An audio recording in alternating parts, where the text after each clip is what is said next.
Alright YouTube, welcome to a Unranked to Master full guide for Nocturne. In this one I'll be teaching you everything you need to know about this champion, item build, runes, what to do in games, the mechanics of the champion, everything you need to know will be in here. This one took me quite a while to make, so hitting the like button would be much appreciated on this one. If you haven't subscribed yet, consider doing so as well. There are other Unranked to Master series in the playlist down below for a bunch of different champions. If you're watching this in the future, there'll be even more.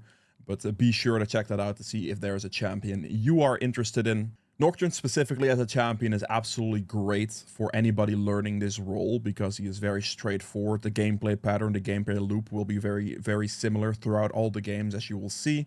So I would highly, highly recommend trying this champion out. With all that being said though, I hope you guys enjoy this video and I'll see you in the runes section. Okay, for the runes section here, this is the rune page. You can pretty much copy if you don't want to listen to the explanation, but I'll go over all of it. For the main rune here, the Conqueror and the Lethal Tempo are on similar power levels. Throughout the games, I will just take them in variation. You can kind of do whatever you prefer.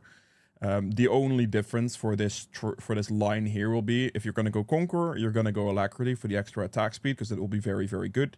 If you're going to go Lethal Tempo, you want to take the ability haste instead just to get the haste down because you got a ton of attack speed from this and the ability haste holds more value in this instance. So these will be like the swaps you're looking for.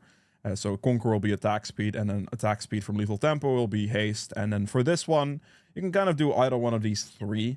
Any of them are fine. Like you can go Last Stand for extra damage in closer fights. This will be better upfront damage and this will be better execute damage. For the most part, I'll pick between Cut Down and Last Stand if I'm picking something. This is just very nice for that initial engage. You can R in and then Q as you land, and this just does good upfront damage, puts them low, potentially, you know, makes them more scared to fight you back, that type of stuff. But you can easily go like Last Stand in this situation as well, and the same thing applies with Conqueror. If you're going to go like attack speed here, then Last Stand or Cut Down is usually what I go for. I don't tend to go coup de grace on this champion since I don't value it more than these two runes, but those are your options. For your secondary tree, you basically just always take Ultimate Hunter. It is just your ult cooldown. You need to get it low as possible. Ult cooldown is crucial on Nocturne because every single ult you get is essentially a free kill on the gank, or close to a free kill at least. They will most likely die to your ultimate gank, but in any other case, you'll get like a flash or you push them out of lane, stuff like that. It'll just be very, very valuable. Going with the Ultimate Hunter rune, you have three options. You can go Grizzly Mementos. This is mostly for your trinket cooldown, of course, for the blue trinket. The blue trinket is the one you pick up at level 9. So this will lower your trinket cooldown to the point where you will always be able to blue trinket ult, and you'll never not have your blue trinket basically for that scenario. And the blue trinket ult is very valuable because if you ult and lose vision over the enemy as you're about to ult them, the blue trinket prevents that and you can still dive them, which is the main reason you want that trinket. So there is that. This will help with the cooldown. It brings it more in line with your ult cooldown and you can use it more frequently. If you do not want to go down this route, that is fine. You can go a secondary rune. Sudden Impact is good. This will allow you to get a bit more damage out of a dash. Is just solid in that sense, but you can also go for Cut Down, Cheap Shot, sorry. A Cheap Shot gives you the extra damage when you slow targets, which works off of your Stridebreaker slow, red buff potentially, you have your Fear, of course. There's many ways you can proc this, so both of these will be fine for damage purpose-wise, but utility-wise, the Grizzly Mementos does give you that blue trinket cooldown, which is quite valuable as well. And for any other secondary rune option, you're not taking it because you want this rune mostly. And then your option goes between these three small runes pretty much to whatever way you want to get in combination with it. And any of those three is honestly just fine. Yeah, that would be it for the page. That's the variation to this really. And then obviously these small runes here. For the small runes here, you just want to take attack speed, adaptive, and health scaling. In certain games against a lot of CC, you can also go take the Tenacity in this instance whenever that is worth it, but for the most part, it will be health scaling. Okay, welcome to the item build section of this video. I'll be telling you in detail the way to build this champion. It is relatively straightforward, so it's not going to be too complicated, but I'll explain everything in detail. If you have questions on this, be sure to put them below. I'll do my best to answer those for you, and yeah, get into it first though. So for the main first item, there have been some going around for like different options, right? Like you see some Nocturnes go for different things. The viable first item options are Stridebreaker first. You can also go for a Yuntal first item as well, potentially. This does require you to get a pathing on the first clear. You need to get the BF sword if you're going to go for this. It is a pretty high value stat item that you can opt into if you would like. But generally speaking, the Stridebreaker will be better. There another option is just going for like straight up Hexblade first. This is also done. This can be great for the ultimate cooldown, but the value of Stridebreaker, the slow value of Stridebreaker from the active is massive. And the reason this is massive is because you can land the Stridebreaker as you land on a target, and it essentially guarantees you to land your fear on that target without them being able to break the tether, which is... it's just really, really valuable to have, which pretty much just means that the first item you'll be going for is Stridebreaker, as this gives you everything you could possibly want. And that slow, the breaking shockwave effect from this is very valuable as well for that effect, for like landing your fear channel properly, consistently. And it's going to be hard for them to deal with it unless they have flesh. And that would be the only way to really deal with it. So this is like the item you want to build first. Now, how do you want to build this item first? It is actually ideal to build Phage as your first item. The reason this is ideal is because Nocturne is not in need of AoE damage for his clear. So the cleave from Tiamat is not that valuable. You can still go Tiamat first, but in a lot of cases, going Phage first for the extra 20 movement speed allows you to stick to your target a little bit better, and it also gives 200 HP. You lose like 5 AD for that trade-off, but I mean, that's really fine, right? It's also cheaper, so, you know, you can go like triple longsword first back if you happen to have money for that potentially as well. This will cost you 1,050 gold, whereas the Phage will cost you 1,100. If you are barely at 1,050, this could be a shout. If you're over 1,100, usually the Phage will end up being better. But even if you're over 1,100, you can, instead of doing that, you can still go for triple longsword as well, because this gives you 30 attack damage, which is just going to be the most attack damage you can possibly purchase, which is actually quite valuable as well. As I said, you don't need the AoE damage value from this, and the 30 attack damage can just be really, really good value. So you kind of want to look at it like this, like Phage, you can go triple longsword, and then you can kind of just look to finish your Stridebreaker off this. This will be the item you'll go for first item though. Then for your boots options, the best boots you can go for are CDR boots. The ability haste is great. If you win the feats of strength, it's even better. It gives even more haste, but on top of it, it also gives the movement speed increase from this, which is also really, really valuable. If you end up losing the feats of strength, you would still go for these boots early on. You're still going to go like boots fairly early in your build setup because the early haste is still valuable. But if you end up losing feats of strength, you can simply sell the boots for one of the defensive options in the form of mercs or steel caps. Obviously, steel caps going into auto attack based damage. And then mercs if you need tenacity pretty much. So those are your options if you lose the feats of strength. However, winning feats of strength makes the lucidity boots, the upgraded lucidity boots, a no-brainer, and you will always purchase those if you win the feats of strength. And yeah, again, on a loss of feats of strength, you're still going to go ability haste boots for most of the earlier stages of the game, but later on you'll have built more ability haste to the point where the boots will lose a bit of its value, and then you're simply just going to switch them for defensive boots, whichever one will be necessary. Then from here, you have two options as your second item, pretty much. I say two options because, well, these are the two options. You have Hexblade and you have Black Cleaver.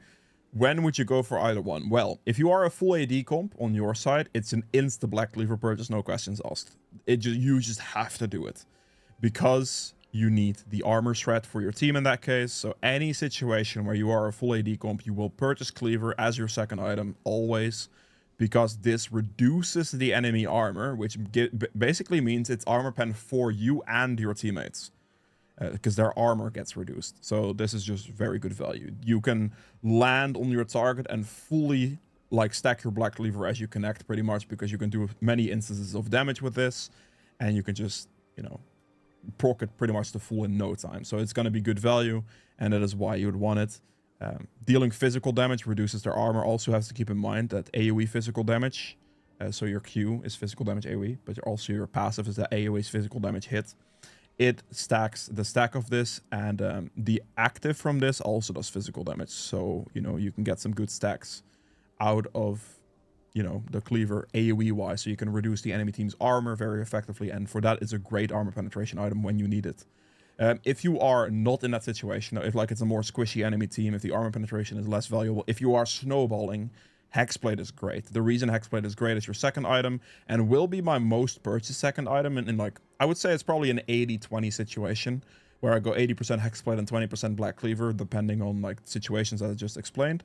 The Hexblade just gives you 30 ultimate haste, which is incredibly valuable. Also, after casting your ultimate, you gain 30 attack speed and 15% movement speed for 8 seconds. So anytime you go in with your ultimate, you're going to get a colossal advantage. And we are playing for Nocturne's ult cooldown, right? So this is the main item you would want. This is the main item that allows you to snowball even more because it lowers your ultimate cooldown even more and will be by far the most default second purchase you can go for. So, yeah. If you are, however, going for Black Cleaver, by the way, if this is your second purchase item, you will not be building Hexblade third. It's just not going to happen. Hexblade is like a second item, snowball item. I wouldn't build it any later into the game because at that stage, I don't find it valuable anymore. This is more so for that second item spike purpose, and the snowballing purpose is what you're looking for with the item. So if Cleaver ends up being your second item, do not build Hexblade anymore. Your window for Hexblade will be gone, but in most games, I'll go Hexblade here. Now, you have 3 slots left open. These 3 slots are fairly consistently the same items with a little bit of variation to it. If you still need the armor penetration later in the game, but you don't like desperately need the armor penetration and you're like really snowballing, you're having a great game, you're like, let's say 7 kills in the early game, for example, like, right, you are really snowballing, Hexblade will want to be purchased, even if you are full AD comp. If you are snowballing that hard, it's still better to buy Hexblade and then build the Cleaver later. But yeah, you built this, you can go Cleaver third. You can absolutely go Cleaver third here if the armor penetration is necessary, or you can just go Cleaver last item, right? So you can go simple Death's Dance, very, very solid, consistently good third item. Will never actually be a bad purchase as your third item, really. So, you know, Hexblade into Death's Dance, very standard, very good. After this, you can still go Cleaver, right? If you feel, okay, I need the armor penetration now, we can go Cleaver. Great. You can absolutely do so. Magic Resist, in a lot of cases, will also need to be purchased, right? So you have the main option for Magic Resist pretty much is Maw of Morpheus. Very, very, very, very good Magic Resist item because it gives you attack damage, gives you ability haste, and it obviously gives you the Omni Vamp as well as the shield. Very high value item. You're a damage, AD damage bruiser. This is ideally an item you would want to purchase. So as a default Magic Resist item, this is great.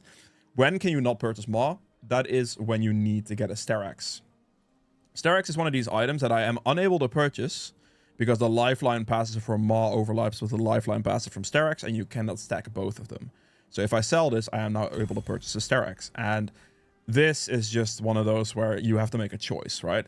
If the enemy team, like I see it as this, if they have high burst, like very high physical damage burst, Sterak's can be really good into that. If their magic damage output is relatively low, I'd rather go Sterak's and just deal with that level of burst and get the extra decaying shield, on top of potentially having very high value out of the tenacity as well. If you win the feats of strength, right, and you get these boots, you're not going to have mercs, right? So you're not going to have that tenacity. You could still pick up the tenacity from your runes, for example, at the 10% from the runes, and then you can go Sterak's in combination with that potentially to get a bunch of tenacity. So if you win feats, these boots are the ones you want to stick with. But if they have high CC, then instead of going for like a Maw here, you can simply just go for a Sterak's, get the tenacity from that, as well as just the lifeline survivability. And that'll be a very, very good item purchase that I will tend to look for in those specific moments. Now, you might question, okay, well, I don't have Magic Resist now, and I do still need Magic Resist against the team that I am facing. At this point, you're going to look at a tank variation of a Magic Resist item. So your options would be either a Force of Nature or a Spirit Visage, pretty much. These are like your 2 main options. The one exception to this would be if the enemy team is, or if your team, sorry, is very, very, very magic damage heavy. So if you have like an AP top laner or an AP mid laner and like an AP support or maybe even a Ziggs ADC or something like that, the value of Abyssal Mask is unmatched. Like it's just unbelievably valuable at that point. I will absolutely purchase this for my team in those situations because they are just so stacked on magic damage that 12% more magic damage taken just ups your team's entire damage by 12%. It is ridiculous at those stages, and it will have to be purchased if your team is full on AP. If the enemy team is full on AP, then obviously a Force of Nature is going to be absolutely incredible as well. This gives you 125 magic resist for a single item, on top of giving you 10% movement speed. If you take an instance of magic damage, you get a stack for this, right? You take an instance of magic damage, you get a stack. If if you get an instance of CC applied to you, you get 2 stacks. It needs to stack up to 8 stacks, and you get the Steadfast passive, which gives you 70 magic resist and 6% bonus movement speed, upping the value of Force of Nature a lot. So if they're a CC heavy comp, very good for Force of Nature procs. Obviously, to be Force of Nature valuable, like for this item to be valuable, you'd want to have some AP to block. This can be like Karthus Cassio. They have a lot of instances of magic damage to the point where it'll be worth it. Like Burn Mages are great for Force of Nature purchases as well. But those are like the conditions you're looking for. And Force of Nature is an item you would purchase in this slot if the enemy team has like 3 or more AP damage sources. 2 if 2 of both of them are very fed. Like if they have like a very fed Karthus jungle and a very fed Cassio mid lane, let's just say. It doesn't really matter if they're Burn Mages or not, but this example I'm giving, if it's like Fizz and Diana, the same thing kind of counts. If they are 2 very fed enemies, it's still worth purchasing this over going like something like Spirit Visage. Although the value of Spirit Visage is obviously good because it increases heals and shields. So it kind of depends a little bit on the situation with 2, but 3+ will always be a Force of Nature, because at that point the valuable magic resist from this will just be so much higher. Because this gives 50 MR and this will then give 125 magic resist instead, which is more than twice the value of it. So I would happily sacrifice the passive from Boundless Vitality for the value on this. It's just going to be better at that stage, right? So that's kind of the magic resist options you're looking at. If they have a very low amount of magic damage, I mean, Spirit Visage is great, but they have a lot of like physical damage. You can also simply go Jokshow as your last item if you would like. This can also be done especially with like if you did go for this, right? Last items in this would usually be a Guardian Angel is something I'm very much looking for. But for added survivability, you can also simply just go Jokshow here. Jokshow will up both resistances from these 2. And then it'll give you HP, and obviously the extra increase in resistances can be done this way. But also can just be done with the Sterak's I had earlier, which is also a very fine way of doing things. It kind of just depends on the situation. However, if you are going to go Sterak's, the value of going Spirit Visage goes up a little bit more, because the shield value from Sterak's gets higher. And then obviously you have the healing value from the Death's Dance is there too. Now, once you get to the very, very late game stages of this build, there are a couple things you should note about this. The experimental Hexplate is going to lose value as the game goes on. If your build is looking something like this, where the most default version of this build will be something like this with a Guardian Angel, right? This will be the most default value. Let's imagine you want feats of strength. This will be your full build. If you are getting to this stage in the game, this is probably going to be like 30-35 minutes into the game when you maybe complete your full build like this. The value of Hexplate is just not that good anymore. You have built quite a bit of ability haste in like other item sources, like these 2 are here, but you also have the boots upgrade for an extra 25 because you won, right? You won the feats of strength. So you're going to have an extra 55 base ability haste at this point. And also a rank 3 ultimate is also already a relatively low cooldown. So the cooldown from this is just going to be less valuable. You also have the ultimate hunter rune, so you gain 31 haste from that. You have enough haste, right? This item is mostly used for the snowballing tempo. So if you get to the later stages and you've built like this, the best thing you can end your build with is just switching this item out for a Black Cleaver, because this will then apply the armor pen. And with levels into the game, the characters get more base armor as the game goes on. So armor pen becomes more useful later on. Even against the full squish comp, you can simply sell the Hexplate at the very, very end here, because the snowballing value from it has been used. And the ability haste at the end of the game is less valuable. So you still trade it off for a decent amount of ability haste. This is still 20 haste, so you're still going to get a solid amount of haste out of it. But the armor shred is going to be more valuable, and the Hexplate is going to be less valuable. So this will be generically the most completed setup. Obviously switchable with boots, but I do want to point out, if you are getting to the very late game stages here and you didn't win the feats of strength, because these boots are giga OP, you don't want to get rid of feats victory boots. But if you have default boots, you are potentially able to sell these default boots for another tank item instead, if that is applicable. In a build like this, for example, that could be Force of Nature. A Force of Nature would be the default option, kind of, for the boot sell for me, because this gives me 10% movement speed. If the magic resist makes sense, I will go for this option. If the magic resist does not make sense, a lot of cases it will be better to hold on to the steel caps boots then, because the physical damage reduction from 10% reduction on their auto attacks in those situations is hard to beat, and obviously it still gives you the 45 movement speed base. If you look at other armor options you have, there isn't really much else that gives you movement speed that would be helpful. Like, obviously, there is the Demon's Blade that giving you, like, rotational movement speed at 4%, which is quite good, and obviously the passive effect from this 20 bonus as well. So this can be very, very solid as, like, an item if you really want to, but in a lot of cases, they're, like, auto-attack-based physical damage, like ADCs and stuff. Getting their damage reduced by 10% from the steel caps is just great. And one exception to this would be if the last item is a Randuin's, because the Randuin's reduces critical damage taken. So this is, like, Rengar, Yone, just any general ADC, like Yasuo, that type of stuff. If you have a bunch of those, Trendemir, like that type of stuff, if you have several of those on the enemy team, the value of Randuin's is immense and can be used as like a build here as well, potentially to replace GA as well. If you like one defeats the strength and want to hold the boots, you can also replace your GA with this. The value of this is really, really good in those moments, but it also is something you can sell your boots for, because Nocturne ult is going to allow you to close the distance that you are required to close. And then as soon as you land on the target, you can use your Strikebreaker for the speed up, or you can use like Randuin's for the slow down. So a combination of both should allow you to easily stick to a target, especially if you connect the Q to them, which gives you 15% extra movement speed. And then also if the Fear procs, the 90% movement speed from this is applied as well. So there is many, many options with that. If you have any questions on this build, do be sure to put those below. I'll try my best to answer those questions for you, but that is pretty much everything you need to know about the build section. Okay, for the mechanics part of this one, there's not a whole lot to it with Nocturne. Not a whole lot to it, but there are some things you should know. So obviously your fear has a tether to it, right? This thing does fear. The fear duration increases as you put points into it, which is why you're maxing it second, in case you're wondering. It goes from 1.25 to 2.25, which is quite a significant increase. The passive from the skill, if an enemy is feared, you gain 90% movement speed towards it. Something to note about that is if the enemy is feared. So anything that fears, you will get the movement speed boost towards it. So if you have a Fiddlestick support on your team and your Fiddlestick support fears, you'll get the movement speed towards that target because they're feared, right? So that's something to think about in case of those moments. So, I mean, there's that. Now, for your Q, the most important thing to note is that, I mean, this standing on the path is the most important thing you want to do, because while on the trail, you gain movement speed and attack damage. This obviously scales the more points you put into it.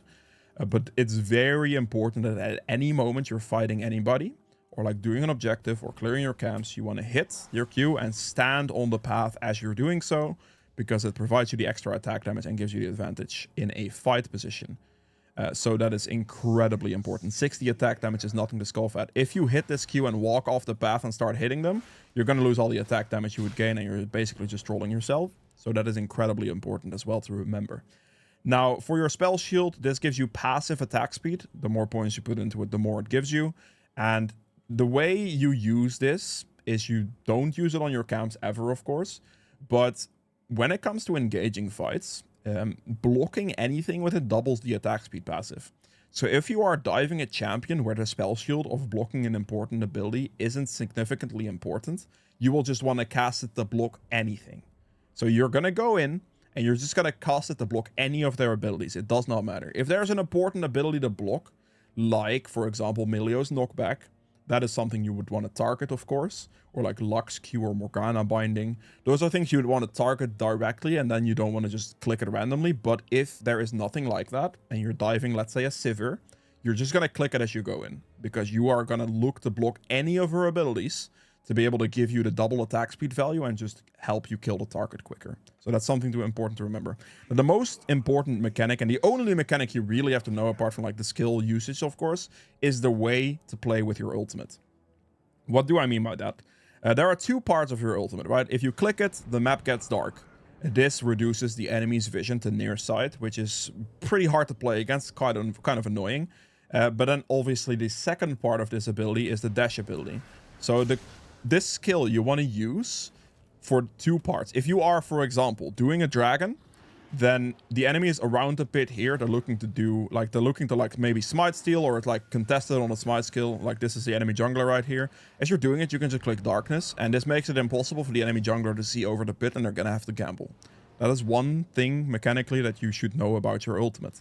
When they are fighting around the map, like let's say there's a fight skirmish here, If they are like across walls or like in bushes, like maybe one is here, maybe one is here, just clicking darkness, not even dashing, just clicking darkness makes the enemy team's team fighting capabilities significantly more difficult. It's going to be very hard for them to play that team fight, and you should get an advantage just off that. So even if you are farming your Krugs and your team has an entire fight in the enemy bot side jungle, you should just click your ultimate and just blind the enemy team. This gives such an advantage to your team in that fight that they can actually win being a number down if you miss position or if you make a mistake.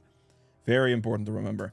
Now, diving in with your ultimate, this is like the one like skill mechanic is you go in and as you land, or right before you land, you want to throw your Q. I see a lot of Nocturne players go in with ult and then they try to like snipe a Q afterwards, which just costs you animations on your skills. It is not worth it. So the most important thing skill-wise is going to be ulting. And then as you are about to reach the target, you Q beforehand. And then as soon as you land, you can then E and then potentially W as well right away if you want to block any random ability to get the double attack speed boost and go from there. That's the most important thing, because if you do it like the other way around, you're not going to be able to land it. And as you can see, I cast it like halfway through. It lands on the target. The only way this is really going to miss is if they flash.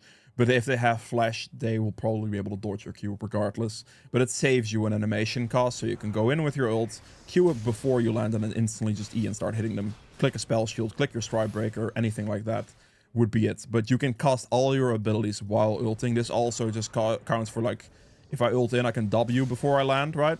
Very valuable sometimes if you want to block an ability like that. And obviously your E is something you kind of just use as you land, so you're never really going to be able to cast it beforehand. But that's really all you have to know about this champion.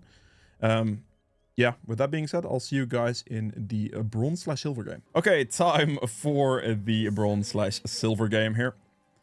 Playing this one into a Pantheon, which should be fine matchup-wise. This is also on the patch after they changed the Pantheon Q to be reduced by 15% damage, so his clear speed should be a bit slower now, which should be decent. I just have a spell shield. If he tries to stun me, I spell shield that I can fear him afterwards, and it should be decent. Lanes-wise here, it's going to clear top down, honestly. We have very good engage from Rel. On the Sona, for example, could be great. Top lane doesn't have TP, which is something to note as well, but my engage on bot lane is just solid, so we'll go for that. And clearing top to bot is generally what I recommend you to do anyway. So if you're ever in doubt, clearing top side, starting top side, clearing towards bot lane is the way to go. We're just going to be very easy, very consistent for this. Stick to the exact same game pattern no matter what, because that's all you really have to do on Nocturne. That's really it. Throughout the games that I'll be doing, obviously, for this one as well, like all the other games, I'll do the same thing and be consistent, play for the same purpose. We'll see how it's done. Start with Q. Standing on the path gives you 20 attacks damage additionally. And so that is really good. Make sure you land the Q and then you also stand on the path to gain the damage. Because if you land the Q and then walk off your path, you're going to lose the damage, and that would not be good, of course. Hit the Q on the next one. Drag him in. AoE it down. Make sure to take your W second rank. This gives you 30% attack speed. So this will significantly speed up your damage to counts just based on the attack speed alone. It is not worth casting because you can't block anything in your jungle.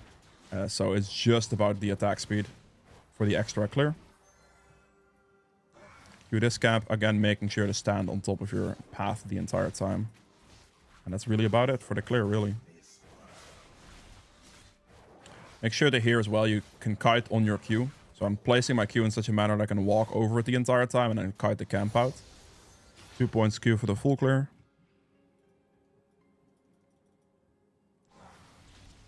Again, making sure to stand on the path.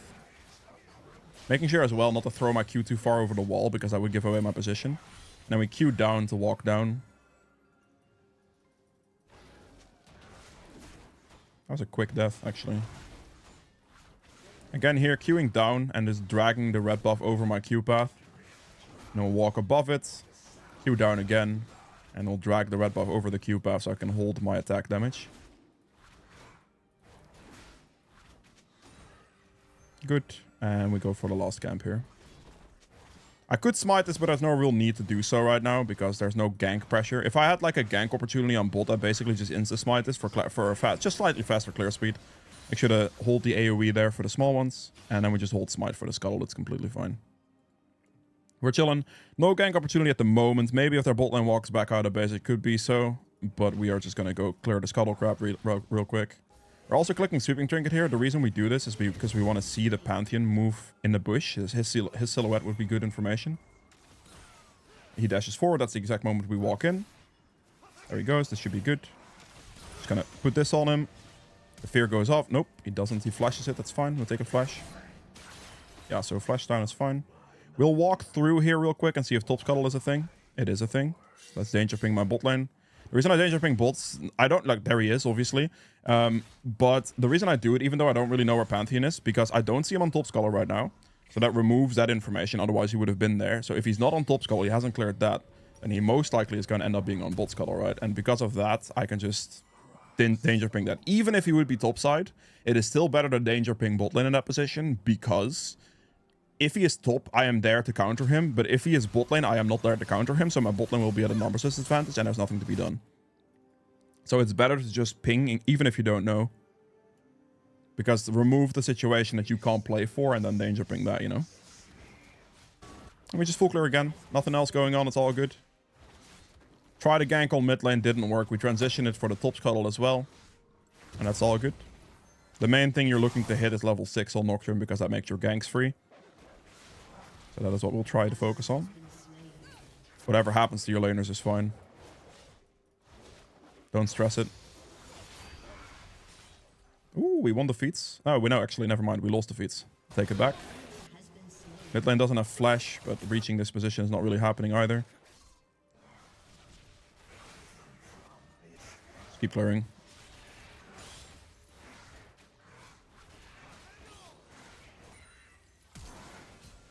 Land the Q. Get the fear off.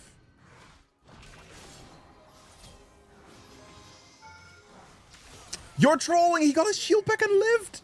Ay, bro. I flashed over the wall, hit the Q to get the movement speed boost, then hit the fear. Wait, he just didn't it. Okay, well, I mean, it's... Yeah, fair enough. Thank you. I guess. I should be fine here. I don't think I die. Still have a spell shield, so if there's something going on, we're good. Alright, not too bad. I'm just gonna go take a reset here. My Krugs are up, however. Going for that wouldn't really be it. Because I'm very low HP. If they then decide to just goon squat me there, I'm just dead. So that would not work. We're just gonna go out of base towards top side because top scuttle will be spawning. And that's the one we're gonna play for. We can hit top scuttle for level 6 probably. And then off that, maybe get a top lane gank off right away, which could be great. Dude, he got it. I mean, the Sona was mid lane, so that definitely saved him. But yeah, fair. Close one. At least the enemy mid laner ended up dying, which is nice. We go top scuttle here, and then after top scuttle we'll hit level 6. I know Yasuo doesn't have flash, so I might be able to get a gank off with my ult. Especially if he goes in. I'm gonna smite this for additional clear speed, since he is like playing pretty aggressive right now. There he goes. That's his skill used. Q as I land into the fear.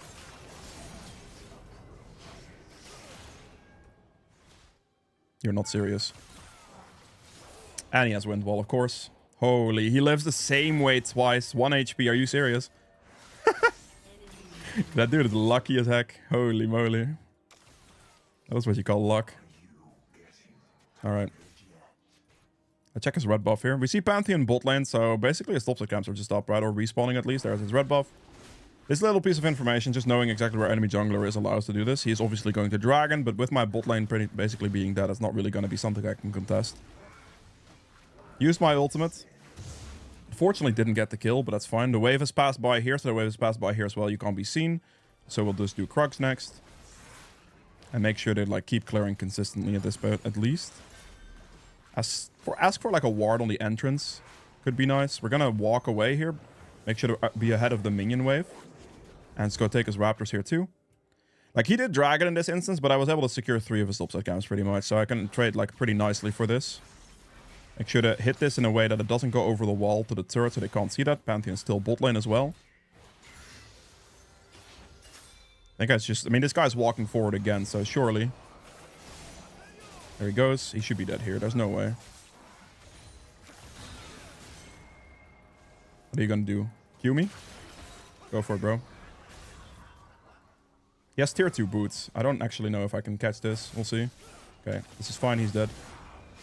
The second I landed that Q was over for him. I say that, but My mid laner died still. Okay. All good.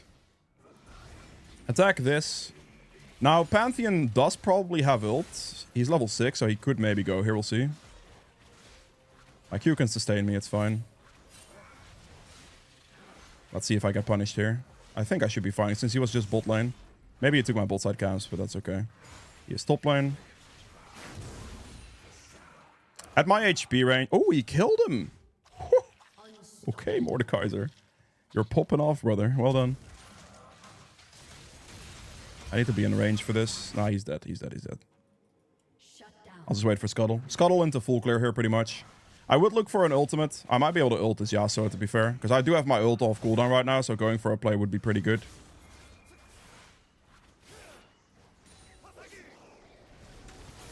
Land it. Get the fear off. He flashes. I'll take a flash and leave. This right here is I use ult before I go and farm my entire jungle. Because all of it should be up, but my ult is currently on cooldown. And I can just get the kill on mid lane. Or he flashes, which is fine.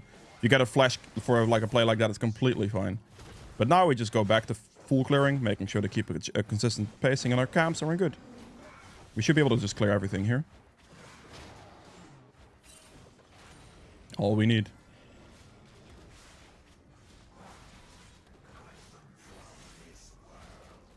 There is a chance that this Pantheon runs out of base towards my bot side camp, so we'll see. My ult's currently on cooldown, so I'm not really looking to go for a play. Plus, my entire jungle is up, so there's that too. We're just looking to chill right now in these moments. You just want to get your camps done. And then, like, look for a play when your ult's back off cooldown, pretty much. That's like the play pattern for Nocturne, really. That's really all it is. Like, obviously, if your ult's on cooldown but you have no camps up, you can look for, like, a gank angle, potentially. But for the most part, it's just prioritize your camps when your ult's on cooldown. Now prioritize a gank when your ult's off cooldown, really.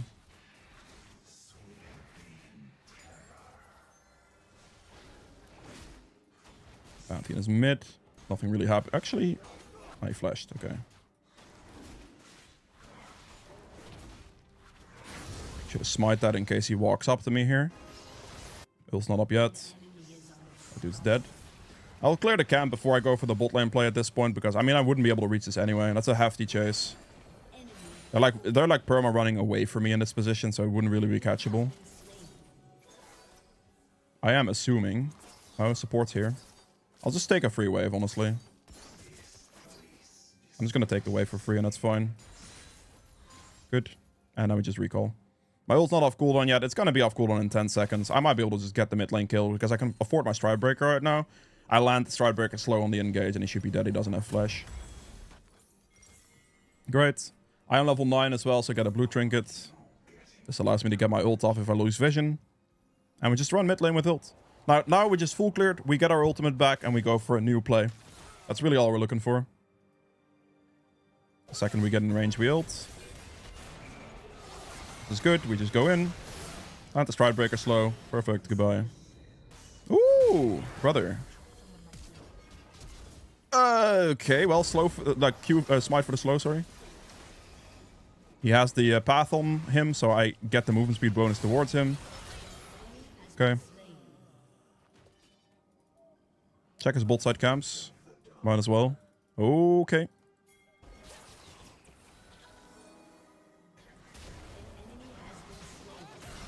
Missed my Q, sadly, but that should be fine. Very good kill. Slightly poor Q placement there. Diving Xayah is not really going to be an option. But taking this guy's Gromp as it respawns could be. We also have Dragon soon, but the problem is I don't have Smite. So that's like one of the things I'm like considering right now. Like if I go Dragon here, he could maybe contend it, and I don't have Smite, so I wouldn't really be able to get it. I could just recall in this position. Like I could run all the way back to my camps, but that would not be worth my time right now. It's better to just get the recall and then move from there. So I can just move towards my camps this way. Running across the map is not worth doing. Pretty much is what it is. I was still on cooldown for 35 seconds, and the objective on the map right now is the dragon. This Pantheon could maybe rush it. There is a chance he does so.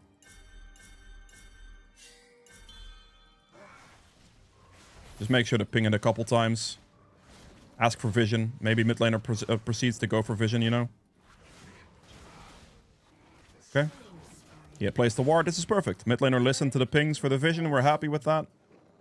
Pantheon cannot do this. My ult's gonna be up in 8 seconds.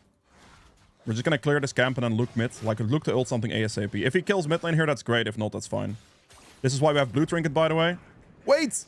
Oh, I wasn't level 11 yet. I'm a troll and a griefer. Bro, why did I think I was level 11? Whoops. You get ult range per level up, and I blue trinketed and ulted for level 11 range and not level 10 range. That's my bad. Or technically level 6 range, but still. Same difference. It's fine. I'll flash over the wall and just get him with Q. That was a whoopsie on my part. I just, for some reason, thought I was level 11 for that extra range. Whoopsie daisy. Are we just dragging here? We're good. Oh, my top laner is cooking. I'm winning mid. Like, I'm winning my mid lane situation really hard. But my top laner is cooking, bro. He's doing it all by himself. This should be free play. Do this. Over the wall. Land it. Perfect strike breaker slow. He's gonna pull back, but that's fine. Where's the pullback, brother? No pullback? Okay. Land my spell shield here so I don't get hit by that Q. And just burst them out. Beautiful. Wait for an opportunity for that spell shield to be good. Either there's the Pantheon stun or the Q is fine. That's like most of his damage. Clear it and recall. My topside camps will be spawning again soon. Rift Herald's up as like the objective on the map. Top Scuttle is up as well, so we're going to play topside here. Build all that and just Q out of base. Get a bit of a movement speed boost forward and we just run topside. Ult's up in 18 seconds once again, so that's the next play we're looking for. I mean, I've done really well here and like for bot side and helping them, but this guy is just popping off 10 kills on top lane doing it by himself. Makes the game a lot easier, to be fair. And okay, well, it made the game very easy because they decided to FF due to that. Fair play. That was, I guess, a quick one for this ELO bracket. I'll do another one. It's okay.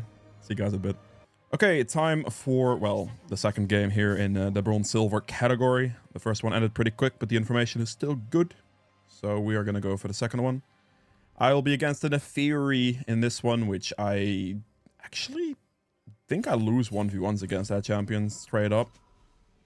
The wolves are pretty good. I mean, my passive should wipe them. Never mind. I think I'm fine. I didn't think about that. We're good. We're gonna just start topside, clear towards bot lane. Enemy team has a full tank top laner where you don't really clear towards those, usually speaking. So a clear towards the bot is going to be relatively ideal. Mid lane could be good as well with the Vigar cage locking in the Ahri. If the Ahri doesn't have like a flash, she cannot get out really.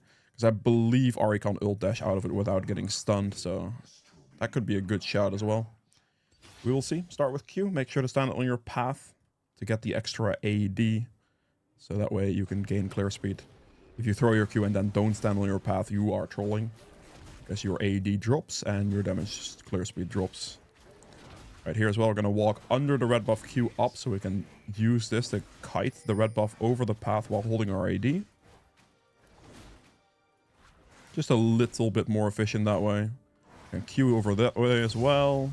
It follows big one, so your Q path gets extended. You just have to walk on top of it. Take your W level 2 for the attack speed.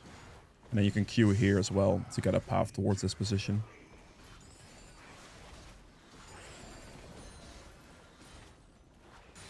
Beautiful. Right here, throw your Q from a bit of a distance to not go over the wall with it. So try to like throw it from about here. Doesn't go over the wall so you don't get your position given away, especially if the enemy mid laner is shoving your mid laner on the turret. Something you want to avoid, otherwise they can see your Q path and be less ideal. I'll take double points Q here since I don't think Neferi is going to invade me, so I'm probably not going to need my fear early. And double points Q is a faster clear speed. Okay, Neferi is clearing towards bot side, it's confirmed by Garen. That is fine. Q again towards the next position so you get the movement speed to be a little faster. Slash you can maybe kite your camps. I'll danger ping this area.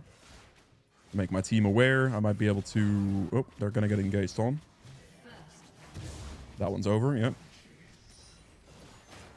I could have maybe considered running bot a little earlier, but I don't have my E currently, and they already kind of died pretty early, so there's not really any reason to run bot lane right now.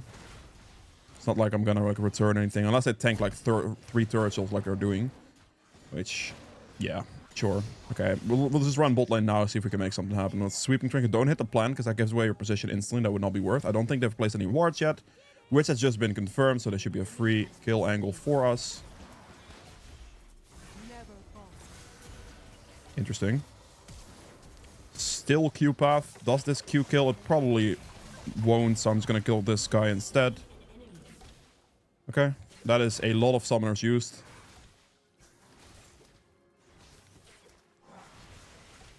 Brother. Okay. Is this alive? It is up, and a Furious bot.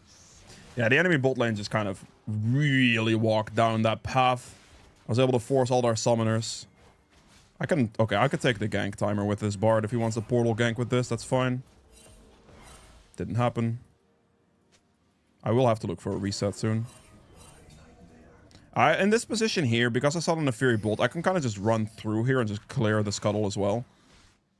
Just got double scuttle in this position. I'm just going to recall as well.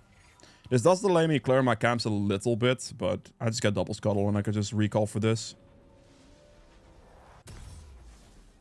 Let's go for the Phage first. And we just full clear once again.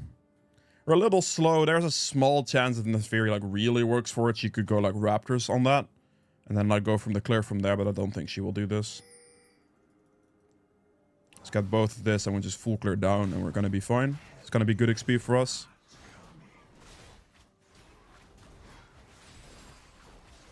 Our goal is to just like smoothly full clear, get our ult, you know, be consistent with that.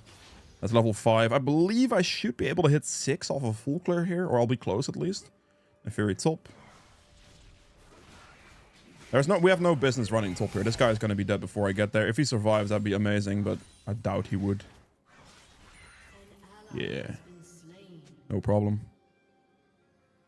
A Fury, no flash. Clear the rest of our bolt side camps. Making sure here to just be consistent with our clear. Getting these initial rotations is great.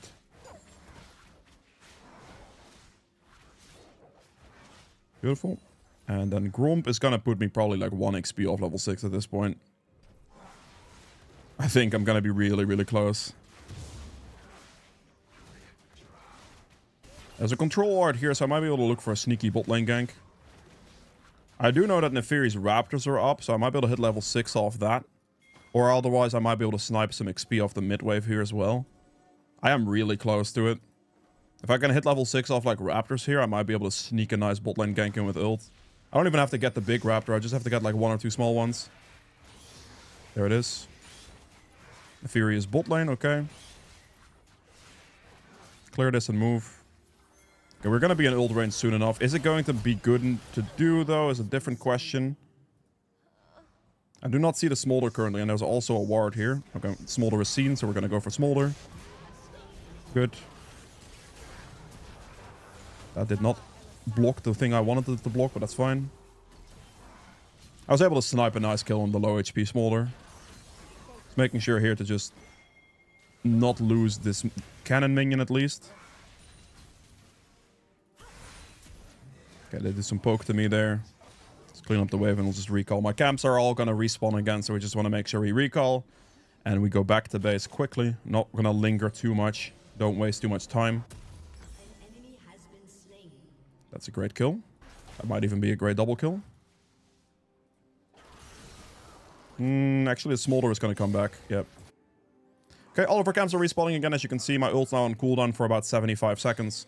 So my goal now is to just clear my camps until my ult's back. And that's going to be our gameplay loop, pretty much. That's all you have to do. Just go for ganks when your ult's available. And when your ult's on cooldown, you just clear the camps that are up. And obviously, if you can weave in an objective here and there, that is great. That is pretty much all you're looking for.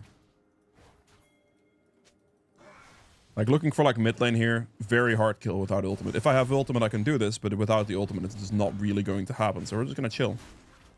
Even if my mid laner is pinging, I'm not going to look for that play, because it's just unlikely. And we want consistency here. The second I get my ult back, I can consider a gank, right? Since my Garen is recalling here, I'm not going to go for the grubs.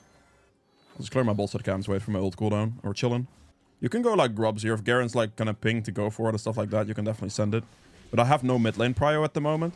And that's like the most worrying part. My Vigor is not going to be able to join a fight, and Ahri's very healthy. So if I go for like a play there when Malphite comes freshly out of base, it is very unlikely for me to actually be able to go for that, for these grubs without like contention from the enemy team.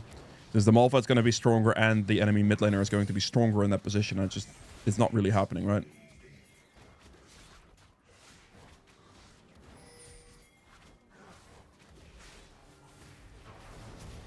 Q as I land. Get the fear off so I get the movement speed boost. She'll die. I mean, he used flash, so I'm okay with this. And now we just trade. We just trade objectives here. They did the void grubs. I just killed the Karma. Karma no flash heal. I believe she used both. And then we just, well, seen the Fury top lane, so it's gonna do Dragon. I am not really concerned with clearing that ward, to be honest. I'm more concerned with doing enough damage to Dragon so the Fury can't do anything. She doesn't seem to be moving. Ahri also doesn't seem to be moving. They just give up Dragon. That's fine.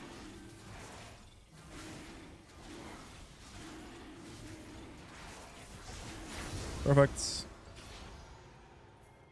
I'll take the blue buff and then we'll reset again as my next sequence will basically be spawning again. And this is like, my ult's now on cooldown, so my priority to look for ganks is gonna drop. I'm not gonna really look for it too much. If my camps are respawning, this is a golden time to do it. So we clear this, we reset, we get our stride breaker, and then we clear our topside camps again as they will respawn once again. It's gonna be a perfect loop here. Completely chilling. Not level 9 yet, so no blue trinket for me just yet. My top laner is doing great, and I'm winning my bot lane for the most part. I'm just getting the ganks on bot lane here. Lovely to see your top laner do well. Oh. In this case, I will just run top lane if he doesn't just insta-die. It looks like he insta-dies. Okay, never mind. We'll just go back to our camps. I might be able to defend like a wave here if the Malphite keeps going forward or something. But I'm not gonna like look for it too much. Okay, I'll defend one wave here. That seems to be acceptable. Let's get this out of here. Put some pressure down. They're not going to look for third plays, and the wave is just going to freeze like this. Like, I'm not going to touch the rest of the wave because he now has to push this wave into the turret. I'm just going to chill. We're going to go back to our camps here. Ult will be back up in 5 seconds. I actually probably just killed a Malphite. If he greets for third play, I'll just kill him with my ult. Goodbye, Malphite. He flashes instantly, so I did miss my Q, but that's fine. He should die regardless. Perfect. And now instead of walking all the way here, I'm actually going to recall because it'll be faster. If I have to run all the way down here, I'm going to waste a lot of time and it's just not going to be worth it. And instead here we can buy tier 2 boots and like a health crystal. We're also level 9, so we can get blue trinket. And then running out of base will be much faster. We're probably going to skip the Raptors and just run directly to bot in case they look for like a dive there. But yeah, that's kind of what we're looking at, right? Like running all the way across the map, that position is just not worth. We're not doing that. It's going to clear my 2 bot side camps and the bot scuttle will spawn soon. And then off that, we can play from there. I have 1 smite to use, so I'll just use it there quickly because 2 charges. We'll clear this and then we can look for the bot scuttle probably. Okay, he wants to go... I think I just go bot lane gank and just skip the scuttle then in this case. Because this is just a very good opportunity, right? I'm just going to go for Karma. I know she doesn't have flash. Great kill. I think the Fury got scuttle, but it doesn't matter. The Fury is going in, so I'm going to go walk forward as well. Stride breaker for the slow. Finish off the kill. Perfect. Land the Q. Not really anything. I don't have ult either. Ahri is missing out of lane, so she could rotate here. We are just going to show some respect. She is still in lane, but showed a little bit of respect for an Ahri rotation there. My topside camps will be spawning once again very shortly. We're just having very good gameplay loop. 6 out of 10 KP is great. The rest is just my top laner solo killing their top laner pretty much. And this play on mid lane is not really looking like too much. My camps will spawn here, so it's going to recall. Spend our money. Beautiful. And move back to our topside camps. I will want to look for like an ult cast. Whenever I see like a possibility, I will go for it. But, I mean, there's currently no great opportunity. This top lane opportunity might happen here, actually. He needs to run. Okay, this guy's probably going to go next wave instead of go for recall. So I'm going to be able to get my ult here. He doesn't have ult, so yeah, there he goes. Goodbye. Q before you land. As you land, sorry. And then there you go. It's a free animation on your Q, and we just go clear our topside camps now. That's great. Ult has been used, and now we just go back to clearing. My entire jungle will be up, so we can do a nice little full clear here. And we keep a nice, consistent pace in our game. Beautiful. Ult's in 80 seconds.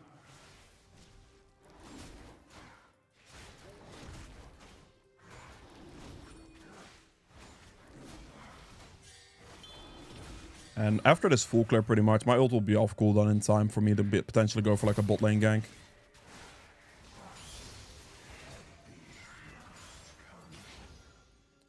Okay, ult now dropped a lot of cooldown off of 1 level up, so that's really good. Executed.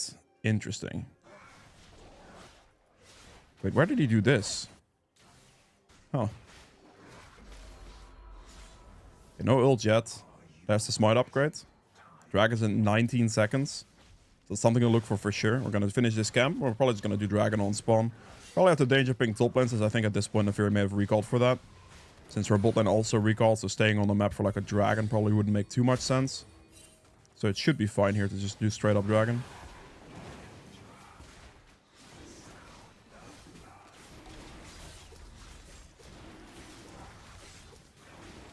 Finish a Dragon. Ahri is top lane indeed. I have a smite advantage, so she would never be able to contest this properly. My blue is going to spawn in 3 seconds, so I'll just go clear that. My ult's still down for a little bit. I could just clear blue buff here, and then with my ult coming off cooldown now, I could just look for like a dive on Smolder, or like maybe a play on mid lane or something along the lines of that. Let's look for some opportunity here with the ult.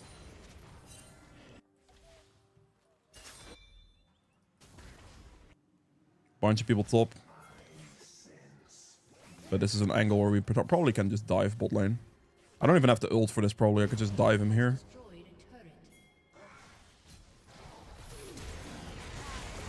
That's fine. I'm not going to walk in the third range. We can just chill. Okay, I'll just ult to this guy because I have to close the distance. Otherwise, my misfortune might be dead. I initially was like trying maybe not to ult that. But at the end there, it was kind of just necessary. Because if I don't ult, he probably actually ends up killing misfortune. And that would not be great.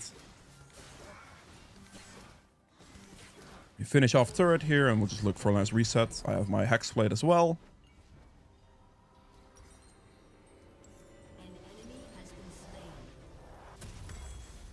Build another longsword, and we keep going.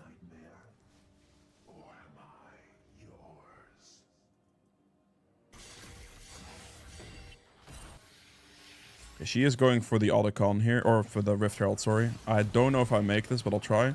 I do have a smite advantage, so... Nope, she got it to 900 HP. Make sure to stand in the back of the pit for a while here.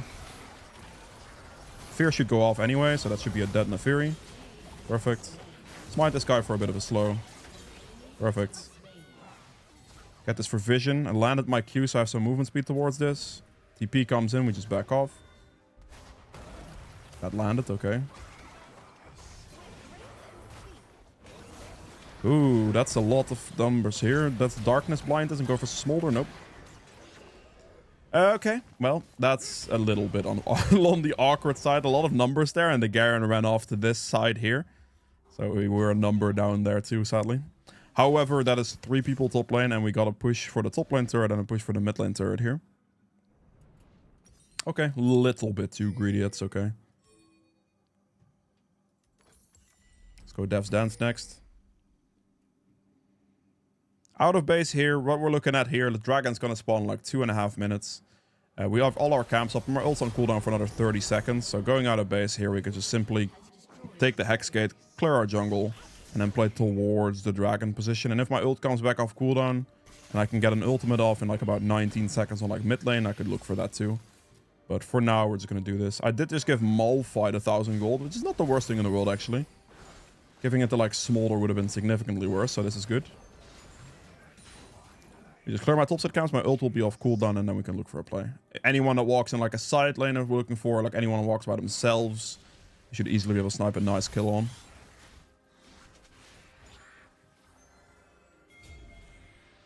But for now, we just keep clearing.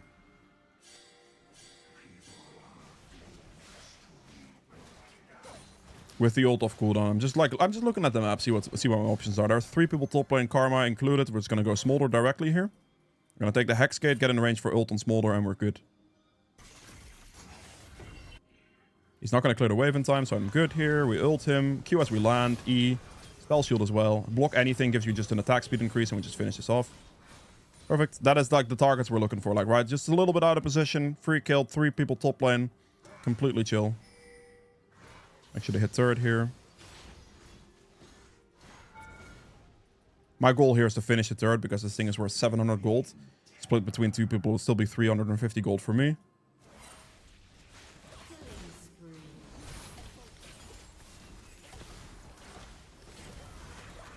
Use my W to block the spell there to get the attack speed boost from it to be doubled. I want to play for those objectives. I'm just going to go take my recall right now so I can spend all the money I have here to be strong, as strong as possible on those objectives, really. Spell another longsword, and we go. Now, I could technically go for my topside camps first. I mean, with my team recalling now, I probably just take red buff and then I'll move towards dragon. I'm not going to like do my Krugs or my Raptors or anything. Just a red buff just makes me a lot stronger in a fight. So I'll quickly take that and I'll go bot side. Make sure to clean this up nicely.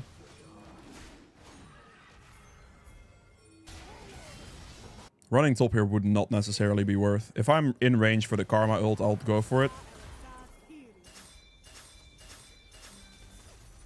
Just gonna dive the Karma. Q as we land. E. W to block anything to get the attack speed boost. At that point, he gets a stun here most likely. It should be fine. Beautiful stun. And then there's an Ahri here. Okay, my goal is now to do dragon and auto combat. I'm going to take the red buff first, and then we'll do this. Perfect. We'll do dragon, we'll do Otacon. And then from there, my ult will be back off cooldown, so I should be able to look for another pick.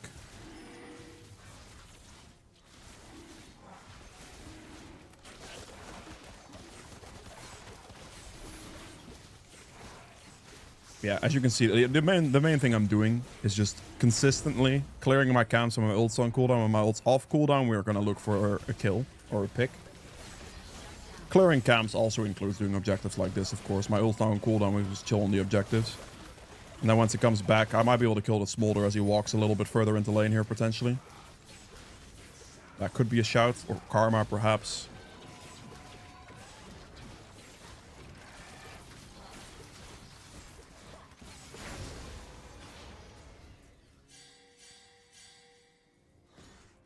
Probably have to show some respect in this position. No Smolder whatsoever. Nope, not even with blue trinket. All good. We'll just take the reset then. Actually, I'll buy that. Out of base, we'll just take my bot side camps here. Guess the Herald Call's there. Try to get in range for ulti here. Potentially the mid. As you can see, I'm pretty much already in range. This is perfect. Go for the Karma because he's like the backline target. Easy to kill. Kill her first, and then we go for the Fury next, and then we go for the Malphite at the end and finish it off nicely. But I looked for the target that was like the easiest backline target to kill, and that's the priority target I jump on with Nocturne. Land the Q before you land your EW, and you're good. Some good prio here right now. Going back to like my own camps here wouldn't be worth it, right? So we're just gonna look to maybe push mid lane turret. Throw the Q down so I have the extra AD from the path.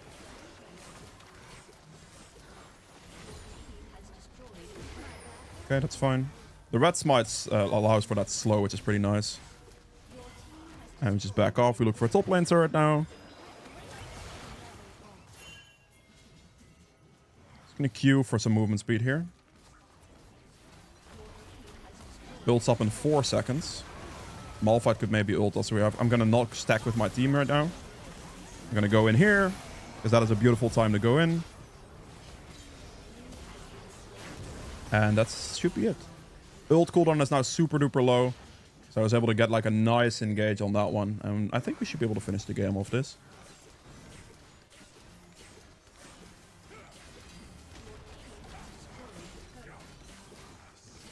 Yep, beautiful. Last items here, I would have gone Death's Dance, I would have gone Maw, and I would have probably finished this build with a Guardian Angel. They have a Malphite. I might have finished it with a Cleaver, but that is it for the Bronze/Silver games. If you guys have enjoyed them, hit the like button, and I'll see you guys in the gold game. Okay, a time for the gold game here. We're playing this one into a K, which is actually kind of K favored a bit. If he does his ult kite stalling correctly, I'm gonna have some problems for sure. But we'll see. We'll see. Lanes-wise here, I'm not really looking to interact with the Singe too much, so I'm gonna go ahead and start topside and clear towards the bot lane here. See if I can play towards my Nami Jhin. I have a Twitch mid as well. I'm assuming that guy's gonna go AP Twitch. I'm not sure. Doesn't particularly matter, to be fair. Just gonna basically perma-play for bot lane, get our ults there. I think it's the most likely kill situation I'm gonna get. He just wards over a wall here, I think. Gonna ward here, it's fine. Take my recall. I think there's a ward like right in this pit right there. Sweeping trinket and go. Q for a little bit of additional movement speed. Ooh, that's not too ideal for Twitch. Ka bought a potion too. Okay. Spicy. I can see them enter my jungle if they go for it. So Ka would have to take E or flash the wall if he wants to completely avoid that ward. Based on his previous position, he's not going to be able to get to this position in time through try to get to my bot side position. So I don't think he's going to invade me based on that information. Unless he is a lunatic and flashes Dragon Wall, which, I mean, he could do. That would be a play for sure. That would definitely be a play. Good. Take your W level 2 for the attack speed. I think he's going to be doing his own blue buff. I don't think anything else makes sense. My ward covers too much vision.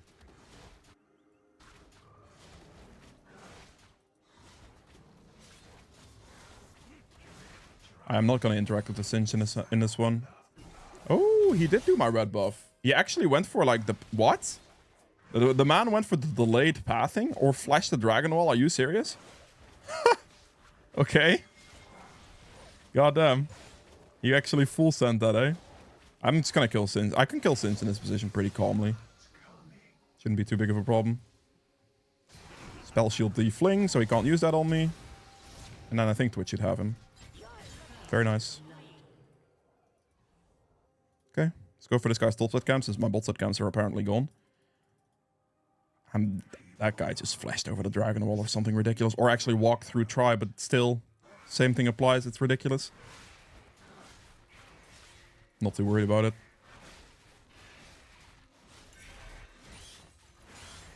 I could go for the mid play. It wouldn't be terrible because I think out of base there's a pretty good odds that that he's going to be able to defend his topside camps. Oh, well timed. Well timed there. He flashed after me. Fair. That was actually very, very good patience from Ahri. I thought she would charm earlier. Twitch didn't have the capabilities to follow that. I was slightly too far forward. It's my bad.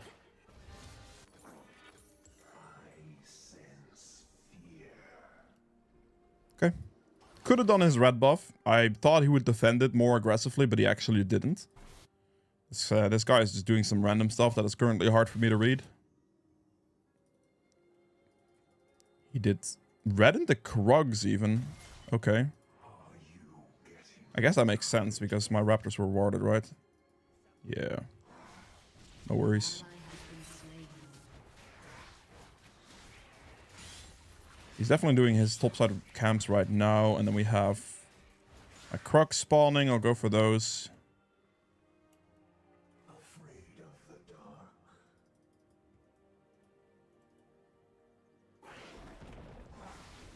He's gonna go top scuttle. Gonna smite early.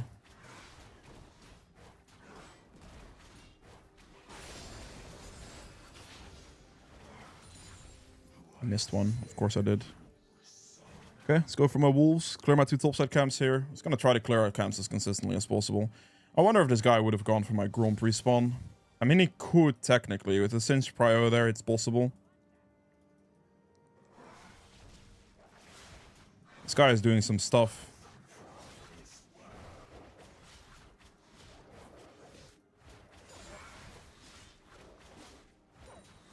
Kite it up as we go. Let's see if he took it or not. He didn't. We're good. He definitely took top scuttle, but that's okay.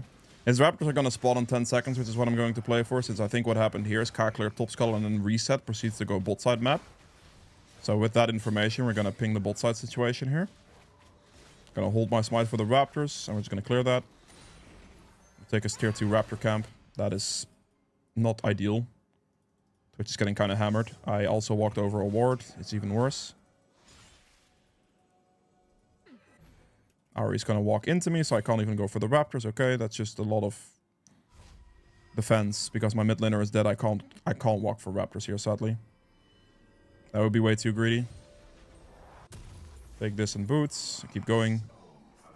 In these moments, you just have to accept the fact that you can't go for it. That's the way it is. I can't go for it. Like, if I walk for this raptors, like, I really want to walk for the raptors, but the Ari's defense on those raptors are way too good. I just cannot do it. Just gonna have to play this one out slow at the first here.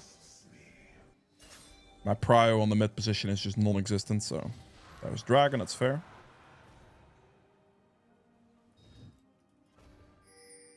Twitch is chasing Singed with the time he has, so he's losing more and more farm. Are you serious right now? Are you? This is gonna be a joke. He got the smite too. I mean, he loses this fight, right? I mean, nobody on my team is gonna respond to this.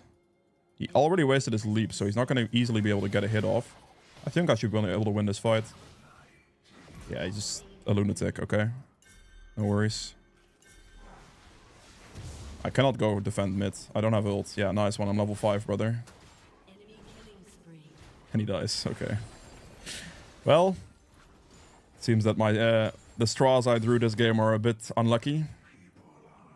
Let's do red buff. We'll clear my topside camps as they will respawn, and then we can go from there. If I had ult, I can go for the Ahri here, because I'm pretty sure her ult has to be on cooldown, but I'm not even going to hit level 6 off this camp, sadly, so I cannot. Just try to be consistent. Try to, like, not let it affect you too much. It's okay. I'm a bit behind on XP tempo. He might get the Ahri here, depending.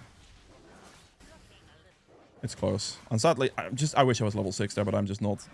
This camp hits me level 6. If Ahri stays, she dies, but she probably will not stay. Yeah, she definitely backs off here. It's fine. We'll take the rest of the camps then. We can clear my 2 top camps into the top scuttle, perhaps. Into the void grubs, maybe, something like that. Looking at Sins to see if he dives the Nasus here. Paying attention to it.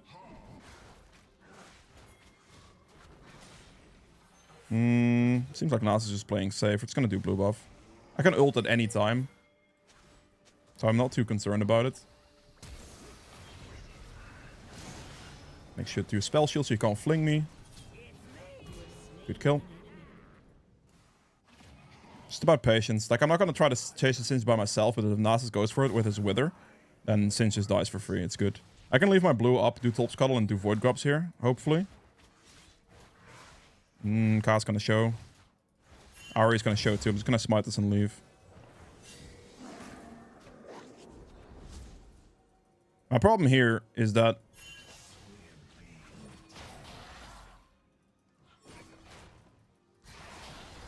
the sphere off, drag my blue back, hopefully. Just come back. He's just gonna commit to my blue buff. What are you doing? You just wasted your leap. Aren't you just dead here? Is Ahri just gonna save your hindsight? I guess he is. Well, he is getting mid-gapped, or I am getting mid-gapped. Unlucky. Ahri actually saves his hindsight there. My man is a lunatic greeting for that camp like that, but he got it because my Twitch died in the same time frame, and Ahri gets the prio. Sucks for me. Let's go for my bot side camps. 27 CS, bro. It's not ideal. To get the kill, he probably doesn't face rush proc is too good. Clear my bot side camps, ult some 40 seconds. We're just gonna, like in these types of games, you just have to stay consistent with your CS. That's all you can do. Getting the kill on Ahri would be huge, but it's gonna be nearly impossible, I think, at this stage. Because my Twitch is way too weak to, like, he's not gonna do any damage to her. So I'd have to solo her entire HP bar. Unless she commits to a dive, it's just not gonna happen. I think that's a gank angle that could work for them.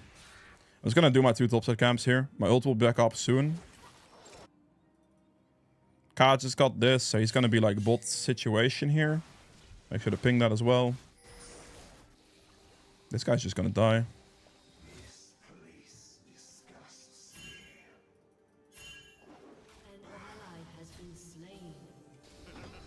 Yeah, we're not gonna let you do that, bro.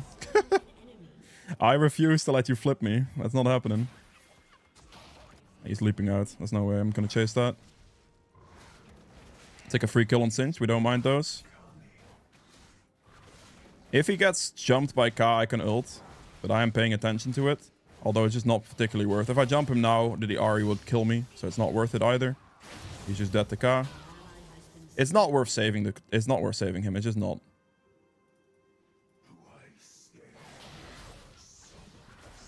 Ahri obviously shows for this. I'm gonna smite it and leave. Respect the Ahri at all times here. I'm gonna go for this because they will have to turret dive me if I want to try to fight back, and this allows me to just defend. It's not ideal, definitely, but...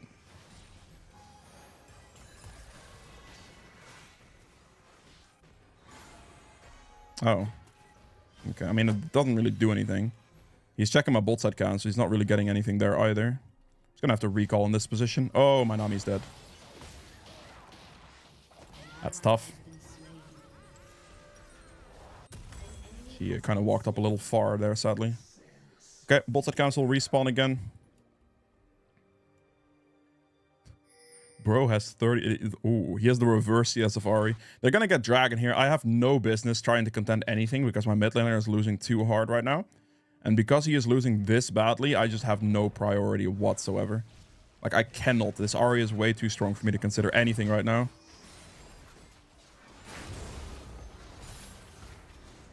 Surely this guy's dead for that, right? Oh, he missed. I mean, he ulted himself. Surely he dies. Like, come on. There ain't no... I'm gonna have to help my Jhin first. Walk into range so he doesn't get isolation perma.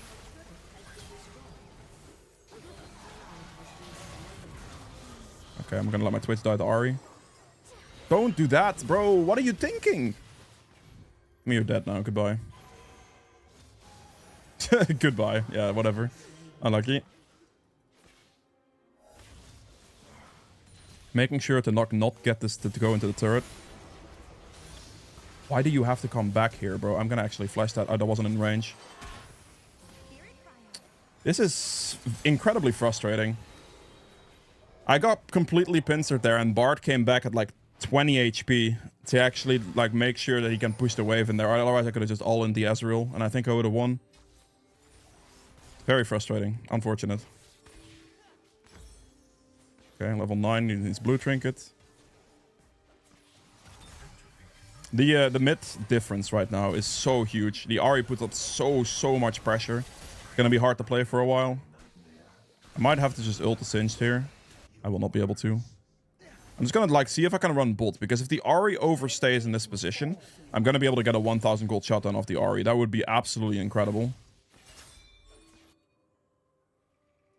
I'm just kind of hoping she does. If she does, it's great.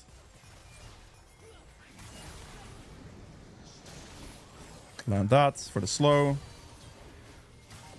Great, got the shutdown. That's huge. We need those. Okay, full clear now. Got our ult back off cooldown, and it's good. Ahri did commit to the recall, which is fine. I got the shutdown of the Ezreal. Now I'm gonna really try to see if I can get the shutdown of the Ahri by some type of way. In some type of way. If I can get that shutdown, that would be absolutely incredible. That's a game-winning shutdown right there. But up until this point, we're just gonna have to wait. We're gonna have to chill. This is going to be a difficult one for a while. And that's okay. Do this in the Krugs. Maybe... Oh, K's just in diving. Okay, good. Good. A nice kill for my Jhin. Finish this off with a swipe. We want to clear the rest of our camps here, like everything right now. If I had ult, that would be a great timing for an ult right now, but I don't, sadly. This could be a dead Ahri. Oh, this would be such a nice ult to have. Holy moly.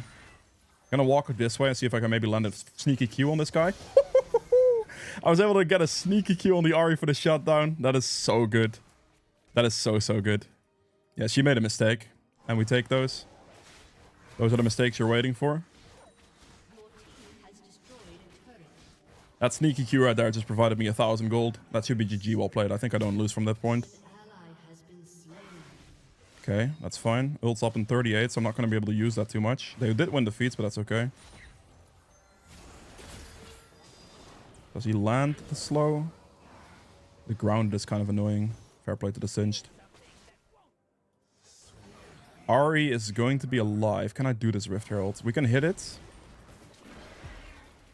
Spell shield to bounce so I get double attack speed from it. We'll see what we can do. If they contend it, I have to leave. If they do not, then well, we get it, right? This is gonna be bad.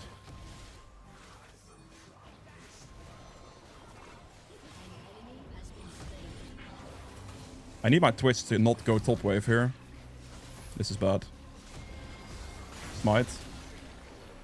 Pick it up.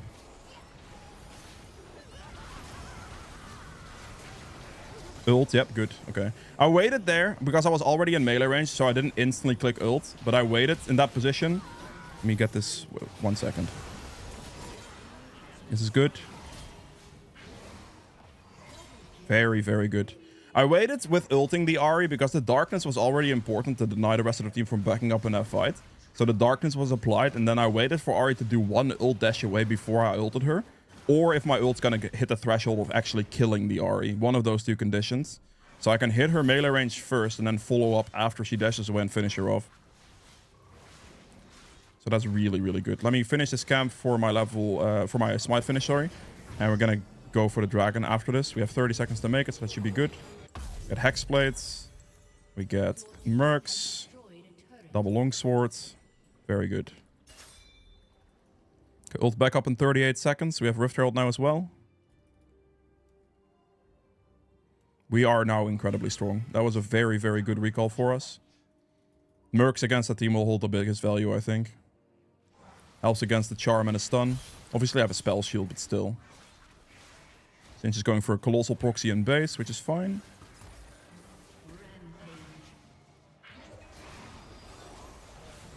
This is also fine. We have to help the Jhin here first.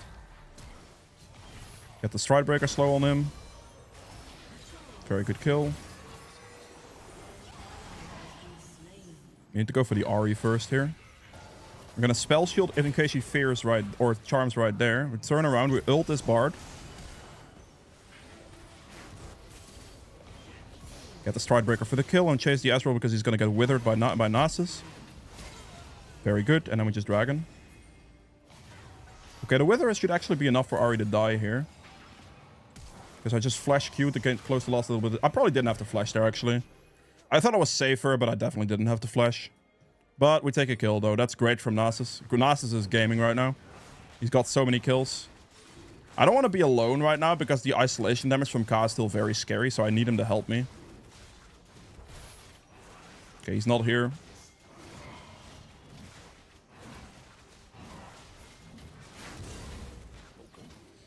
I'll give him the last hit, that's fine. If it was at any risk of me losing that, if I didn't know where Ka was, I would smite that. But because I saw the Ka mid lane, I am not worried about it. I can give him the last hit. Good, we take the reset here. Don't need the penetration here. I think it's best for me to go Maw first in this position, so I will. Maw is like, because the main source I'm scared of is the Ahri for magic damage, so I'm gonna go Maw first. If he walks up a bit too far here, or if like Nami can bait this or something, that could be great. It's gonna run directly in the mid lane here. There's two people bot right now. Nasus has a lot of money. He definitely needs to reset, yeah. Let's get the wave real quick, and we'll just clear my top side. Gonna run top as fast as I can. Never mind. 40 seconds on Otacon. Okay, so we're gonna just clear out two topside camps, I think.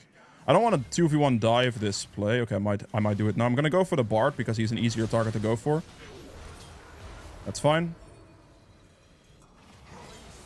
Gonna smite him for the slow. Stridebreaker for the slow. Didn't land the Stridebreaker, but it should be acceptable. I don't think he can outrun us because he got Nasus with her, so he should be dead. And then I have the Q path for the chase. Very good.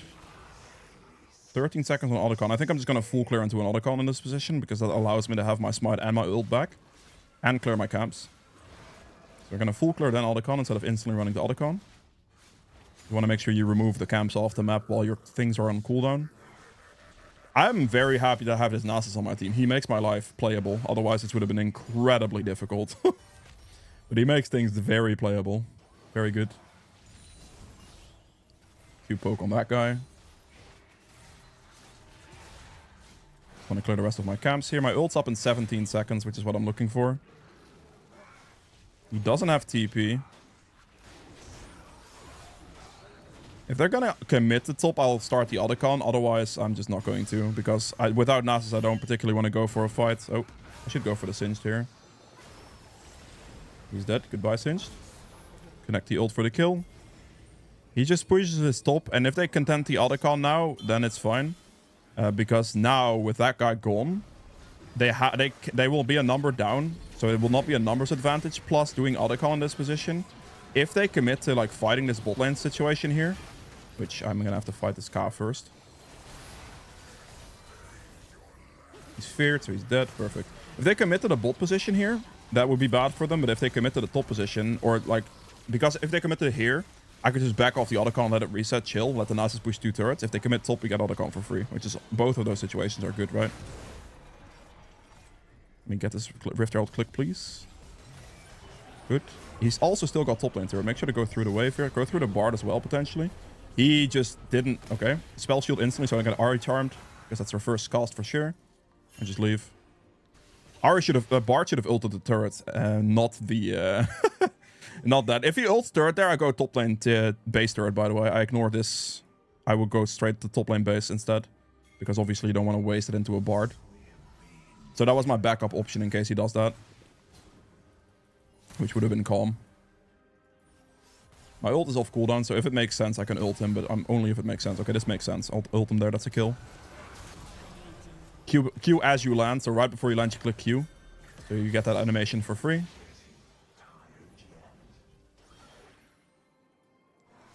Finish off this camp here. Oh, I missed one. Of course I did. Let me get a recall in here, get my Maw. Because I want to spend the money I have currently. Currently also don't have ult, so looking for like mid is not worth it. Do this into a Death's Dance. The Cleaver, don't really need it. They're very, very squishy, so I'm not too concerned with that.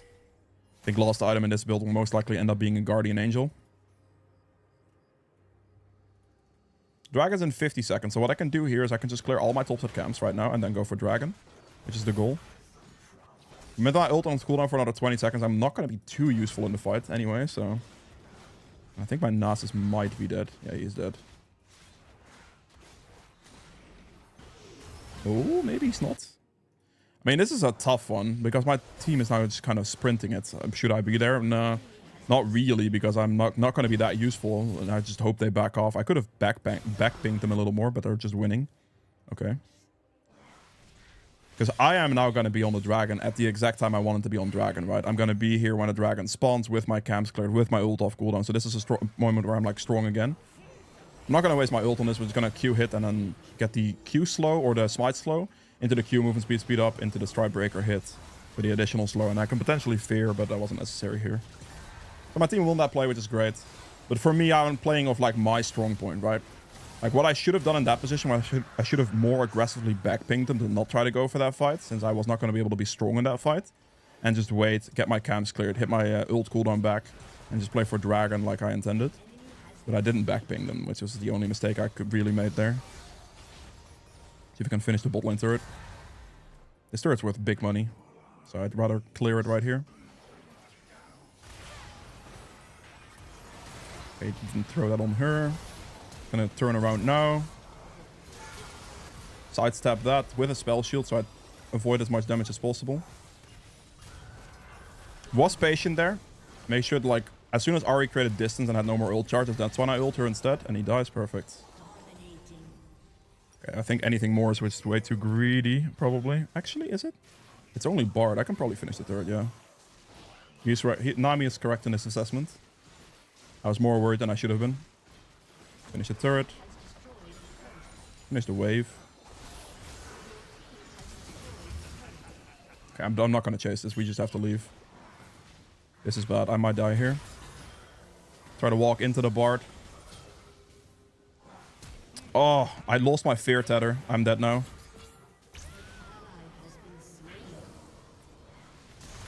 Burst him there. Make sure to stay on distance, land the Q, and then burst him out at the end. I'm gonna die to Ka here, but that's okay. That's all I had. It's my bad. I slightly misplayed it. I could have played it a little bit slower, I believe. The Singe was just really annoying with his Rylai's. Ended up dying the K. I pick up the Death's Dance here. And we'll go for the Guardian Angel next. I think GA is just good in this position. I can also go Cleaver in this situation, but I don't think Cleaver holds a lot of value here. Second life from GA is definitely better. Ooh, we're dying a bit.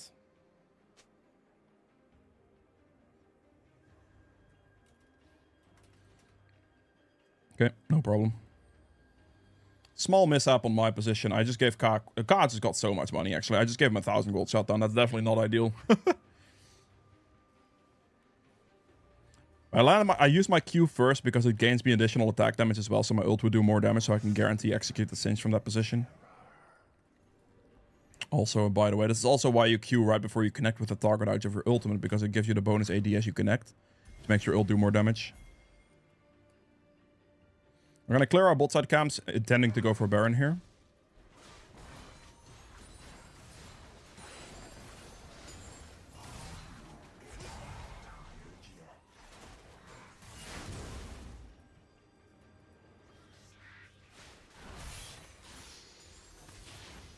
Just going to ult this guy. Q as I land.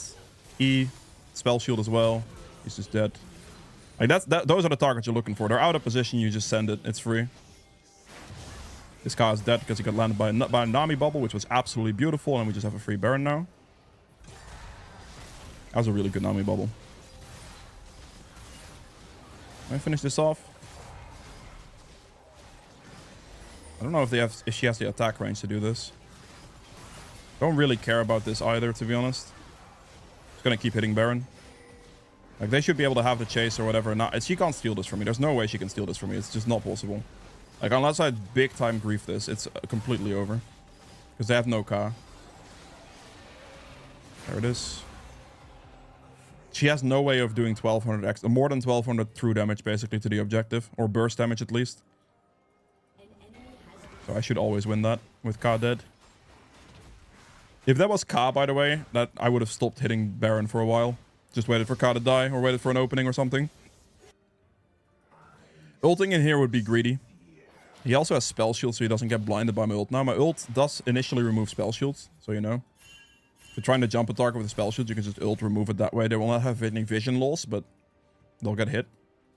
Still for the damage. Obviously, the Rylai's is relatively annoying, so... The minions on Baron, so he cannot really kill the minions too effectively. And the Q on her for some damage. Making sure here not to walk in the turret range, because I don't want to let my burn like give me turret aggro and have problems that way. And we're looking at like dragon spawning in 25. I have ult, so I can easily do this camp, because I'm within ult range for my team, as you can see. Like, you can start clearing some jungle camps on Nocturne because of this, because you can react to this instantly. Just make sure you're in range of your ultimate as you do this. Or at least close enough to the point where you'll be able to follow up, right? Gonna catch the Singe as he goes here. He clears that wave, but that's okay. I'm gonna clear this wave and just run it up into his base. He has to walk after me, or otherwise he's in trouble. That's a good kill. Still no hurry. Tribreaker for the slow. Do I reach this? I don't. He's a little bit too quick with his ghost active there. Just make sure we hit the turrets. All we have to do is just hit turrets here, and we are good. Perfect. Last item here. GA, as I said. I hope you enjoyed this one. If you did, smash the like button. And with that being said, I'll see you guys in the Platinum game. Alright, it's time for the Platinum game here. I'll be against a Jarvan in this one. Lanes-wise here, I mean, we have heavy tank top lane, so we're definitely going to start top side and clear down. I don't really have any interest in ganking the Ornn. If it at some point later becomes gankable with an ult, I could go for it, but I'm definitely going to look to play more for like bot side, maybe mid lane. Like mid lane after Azir has ult could be a good gank situation as well. When it comes to like fighting Jarvan, I should have a pretty decent time as long as I can W his EQ. He's going to have a bit of a problem there. And yeah, I mean, running lethal tempo this game, I'm kind of just switching it up. Like lethal tempo conquer, as I said, you can kind of go both. I'm just showing you both throughout. Start with Q.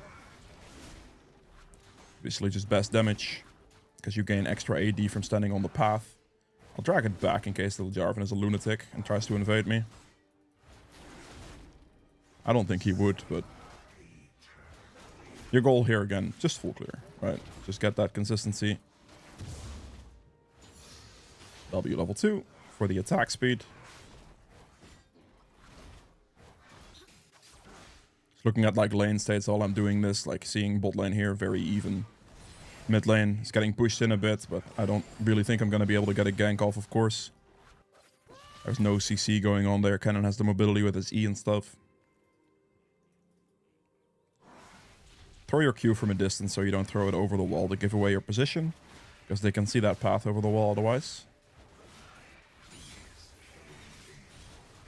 Perfect.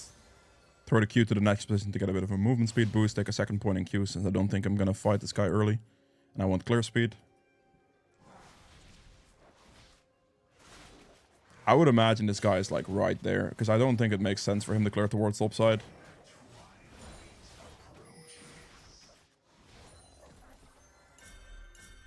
They're going to have to play some kind of ward. I'm just going to ping it before they die.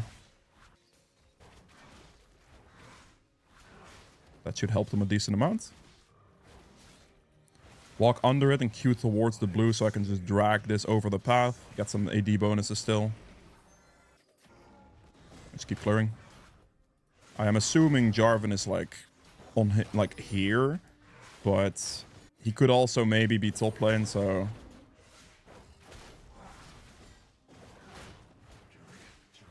He has Ornn on the turret. It would really not make sense for him to clear towards Ornn, though. Really wouldn't. He's gonna do Scuttle. He is top lane, actually. He cleared towards top side. My man is an insane player. Okay.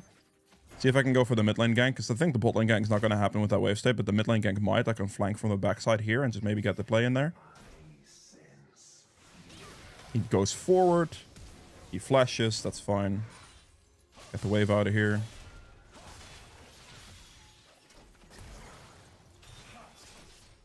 I should be able to fight here. Gonna help him shove the wave into the turret. Because he's out of mana and he definitely wants it in the turret, I think.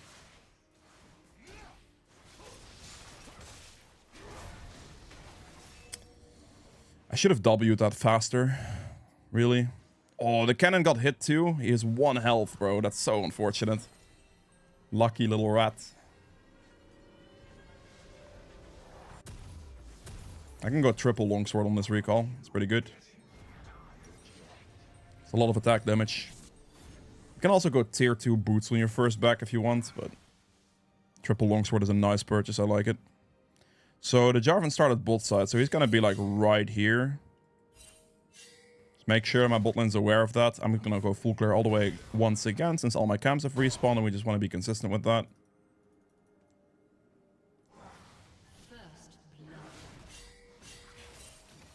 Ooh. That's okay.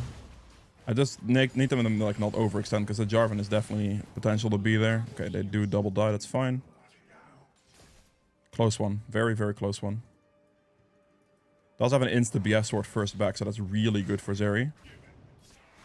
I will not be able to not gonna be able to go anything mid lane here. This guy either has him or he doesn't. He has him. I need to backping him because like going for this wave is incredibly greedy. Jarvan is in the area guaranteed. And I just need to make sure he doesn't go for it. Always ping your laners.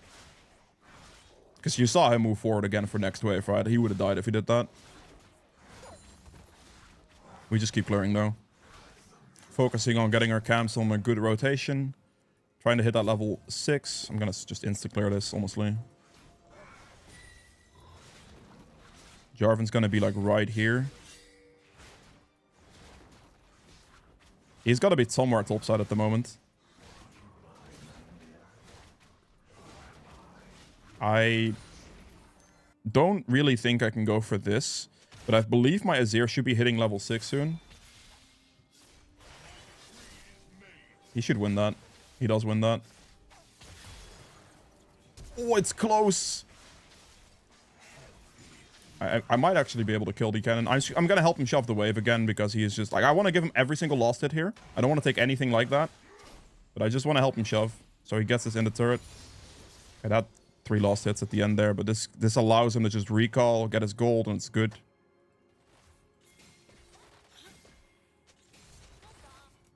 Should be able to make this engage happen, hopefully. I'm going to show a lot of respect, they might. I'm going to just take this guy's red buff then. Pretty sure he's going to be doing something on top side. He's mid lane.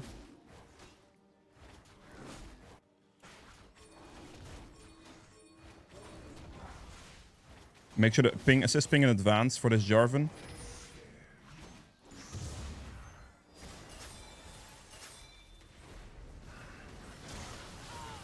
Go for the Kai'Sa. Get the fear off. Should have W'd that, but didn't. Land the Q on that guy. Just all in the Jarvan. Do all the damage I can. If I'm dead, I'm dead. Close one. Cannon is missing, so we just walk away. There's the Nami. She's dead, I think. That was too much disrespect toward Cannon.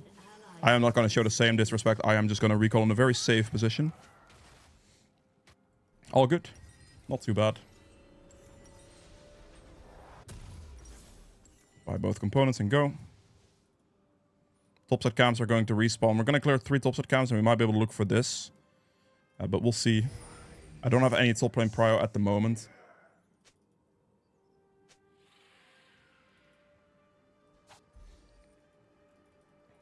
It's going to clear my camps first.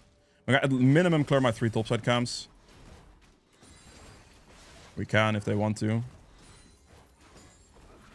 But, I mean, for me, like, going insta grubs would not be too good.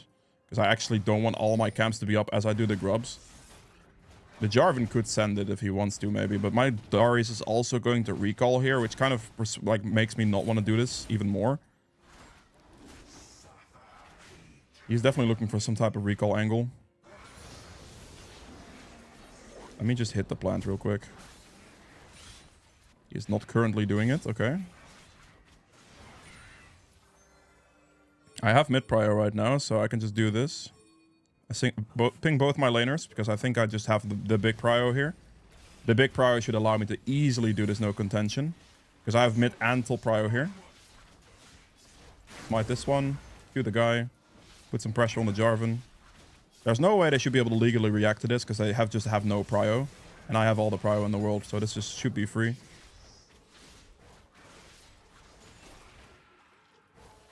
Swooping trinket so we don't walk into like a face check Jarvan situation and we just go bot side camps.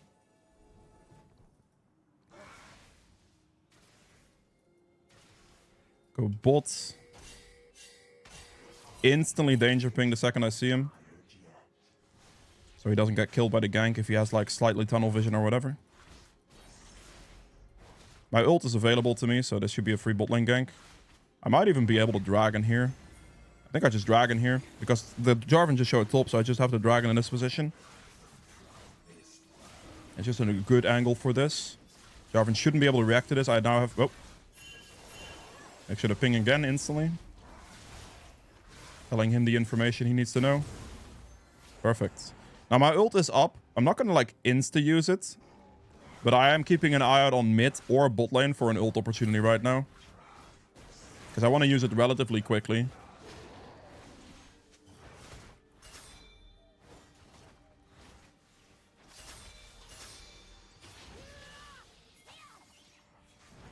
Gonna go for it, I think. I couldn't get it. I was hoping Azir would actually ult into it, but he didn't, so. All good, no worries.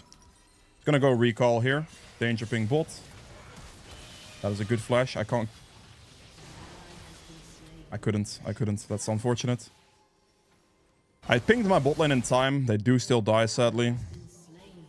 Yeah, tried to communicate he was gonna be bot. If the Azir makes that ult play earlier, as I spam ping him to all in, then we would just kill the cannon, but he didn't, so it's unfortunate. It is what it is. Cannon no flash at least, so I guess the next time I have ult, he should be dead.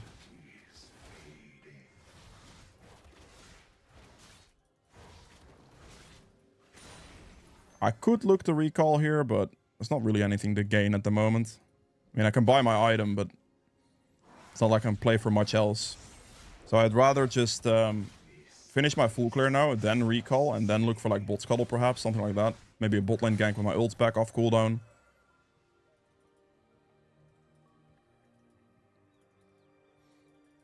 So we're just gonna keep clearing for now. Because there's nothing on the map at the moment, so I just have... I could just farm, right? There's nothing to do. Might as well just clear it. Don't engage it, I don't have ult. I also really don't want to fight now that I have this item pretty much in base. So I just want to clear this. I will reset. I'll go for a bot lane Raptors or a bot lane Scuttle position.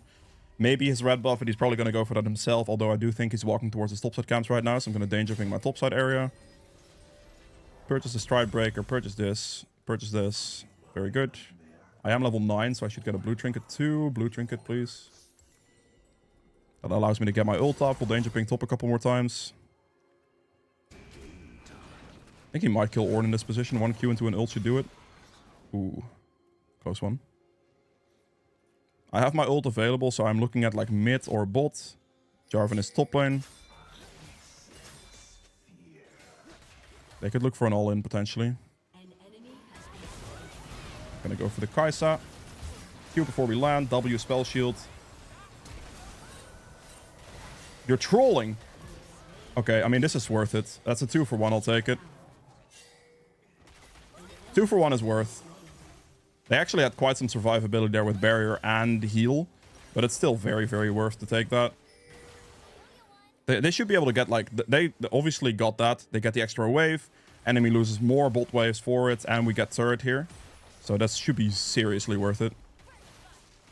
There is no backing off in that situation anymore. I was already in there, so I just had to commit. Let's wait for this turret to die so I can afford my boots. Perfect. Q out of base. Very good. Can go for bot scuttle here. That should be really good for my bot lane. I did give a shutdown to the Kai'Sa though. Like a small one, but still. Let's go bot scuttle here.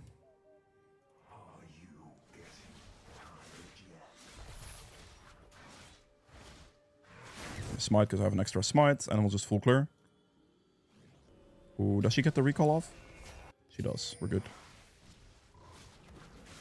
I am not gonna defend. My bot lane's coming back though, so if they go for a play here, it's fine. Let's get that camp. They see me, so they're gonna have to respect me a bit.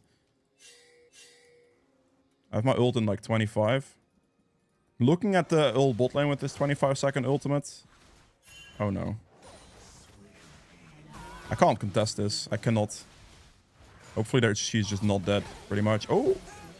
Okay, enemy hard inted, by the way. Well, yeah.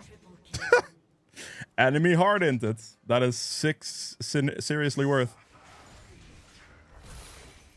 That was a very, very big grief. Okay, we take those. Got a dragon in 10 seconds. Just like shove wave here and then just dragon. I had my ult soon, but like I did not expect the enemy to run it down that hard on that play. Like I could have moved for that a bit quicker than I did, but I really didn't think they would end that badly. Like that was a crazy end. So yeah, fair enough. You know. Get the smite, good. I have my ult, so if they go for a fight here, it's fine. But I want to do my blue buff into my topside camps, really. Oh. Darius probably kills him. Ooh, it's close. Clear this. We run mids. There's a ward here. He's dead. I'm gonna go ult him, I think. Wait! I am a troll and a griefer. I thought that would do enough damage to kill, so I didn't follow through. I should have followed through. I didn't think he would survive that. My bad. I wonder if that was Rakan heal or not. Holy, I'm trolling. Whoops. My bad, boys. My bad. That was really stupid. I thought I could just like QR that guy and that would have been enough damage to kill. So I was starting to move back and then he didn't die. And I was just like, bruh, are you serious? And I died for it. Not good. Happens. Clear my topside camps out of base. It's okay. I made a dumb play there. Sometimes you just make mistakes, you know? 3 topside camps. 1 topside camp at least gets me level 11. I'm not really going to be able to... I mean, I could actually... I should not allow him to hit the turret for free the entire time. I'll clear the wave first. Clear the back line. Stride breaker, clear it up. Good. And then we just full clear my topside camps. I might full clear my jungle entirely. I don't think I'm going to have the luxury here of contesting this Rift Herald, so I'm probably just going to let it go. I think they should have it, most probably. If not, that's fine. I can contest it later when my Nami gets here or my Zeri gets here after I clear 3 of my topside camps. But if it's going to die within the next, like, 10 seconds, I am just going to go clear my bottside camps. Okay, Jarvan's on Raptor, so that means he didn't do it. So I can look for it now.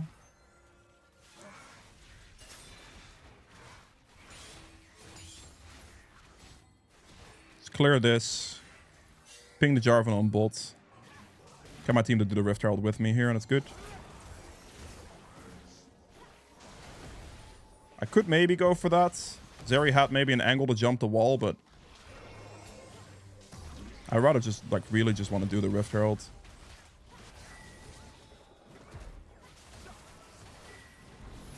gonna go into this guy. Get the Jarvan or Darius is reset. Great. That's what we like to see. Good kills. Jarvan is over there. Stride breaker slow into this. He's gonna flash after him, to be honest. Great. Darius with the resets is huge. I'm just gonna Rift Herald here. That's all we need. I wanted to go into the play there instead of trying to finish the Herald because I could just dive that guy. I can blind the enemy team in that position as well, which blinding the enemy team in a situation like that is incredible value.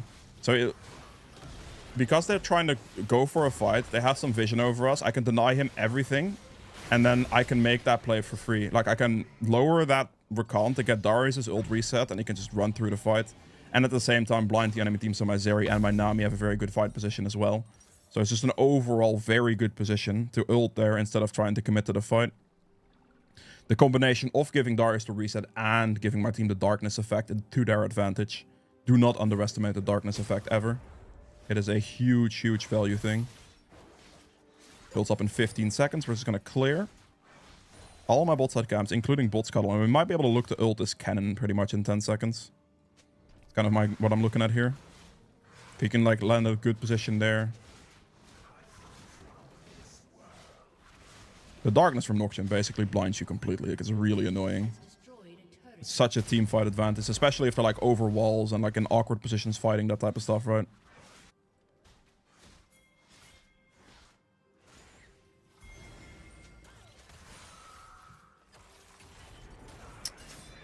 Bro. Okay, he gave me vision. It's fine. The guy literally just denied me my vision, man. Because he didn't want to commit to it. Ah, he's died. Thank you. I was about to say, please don't tell me he lives. That's why you have Blue Trinket, by the way. I just can't use it because I have Rift Herald that I'm holding on to right now. But that's exactly why you have Blue Trinket. That's the perfect example because that allows you to get the ults off when you lose vision. Okay, just gonna plop the Herald down here. Because it's just free opportunity for a Rift Herald. What we're gonna do as well here, we're gonna go for this bot lane turret Herald, and we're gonna take tier 2 top lane right after that. I'm not gonna go for tier 1 bot here, because that's not worth. Tier 2 top is giga worth here. That's big money. We're gonna go past this. Go for the Ornn. Delete the turret off the map here. Make sure to miss your Q on the Ornn here, so you get the bonus AD from hitting turret, and just focus the turret. Stride breaker for the slow. Hold my spell shield for any ults. And you kill him, please, before I die. Holy, he was just holding his ult like nobody's been. I'm dead here. Yo, that Darius refused to kill that Ornn in time. I just took so much damage. It's okay, though. All good, all good. I thought it would be a little bit cleaner, but yeah, I think he was just holding ult in that position. He does still get that kill. Does he die? He doesn't. Yeah. Yeah, just insta go. It's good. I thought it was gonna be cleaner, but Darius is just holding his ability, so it wasn't that clean. It's all good though. We take the boots upgrade and we'll take the pickaxe from... I'm gonna go cleaver here. I think the penetration is pretty worth it against Ornn Jarvan. They got dragon, sadly, and that's fine.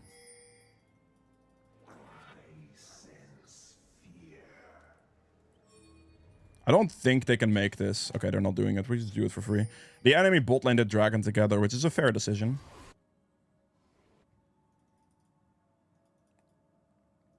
We could have gotten more out of the top lane play. The Ornn just needed to die a bit quicker. If Darius didn't hold his ultimate and we killed Ornn instantly without me losing all my HP, we probably would have gotten their base turret on top lane because the rest of the fight was going on bot side, which was my initial goal with that Rift Herald. Get the tier 2s and then have a good fight position right afterwards with killing Ornn for free.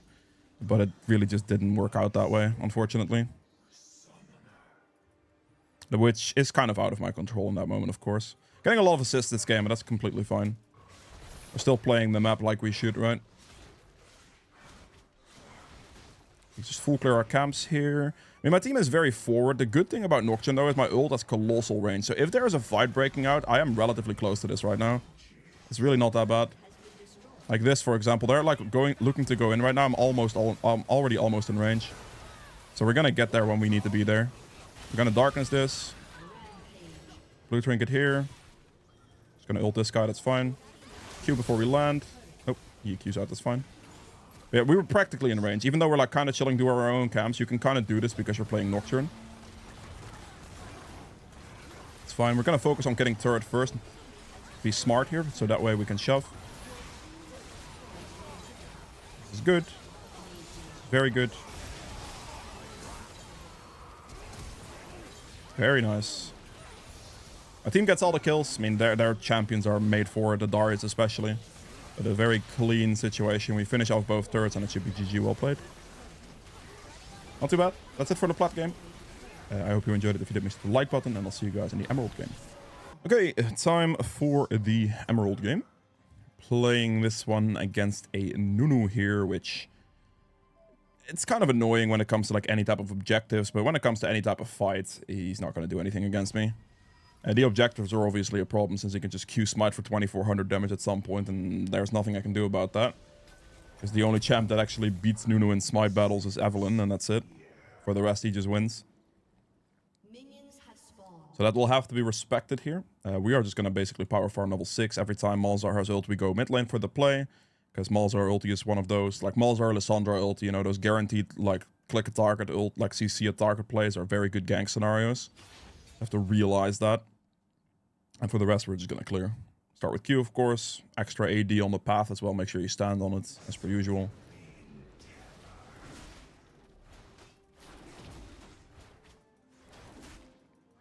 Slowly kite it up. Once again here, making sure to just stand on my Q. I'm not going to kite it very much further because I want to be able to stand on my Q here. Once it lowers, we can walk up again. That's going to require one more auto attack, unfortunately. Take your W second for the attack speed. Just getting you straight up 30% attack speed is great. If you block with it, obviously giving you double, but you're not going to be able to block anything from your jungle camps at least. Make sure to wait with his passive hit. Finish everything. The goal here is to obviously full clear. Like, hitting level 6 is incredibly important. Farming efficiency on Nocturne is very important. He takes out the need to, like, basically know how to gank as well. Kind of nice. I think I just missed my Q on the big one. I doubt Nunu would invade me, so I'm just going to double point Q for clear speed. If you are worried about, like, any kind of invade, take your E on level 3 instead. You're not using your E on camps. It's a long cooldown. It barely does any damage. It's not worth using on camps, but yeah, your Q gives you way more value, of course, for clear speed purposes. We'll do Wolves into Grom for a better respawn sequence on the next rotation.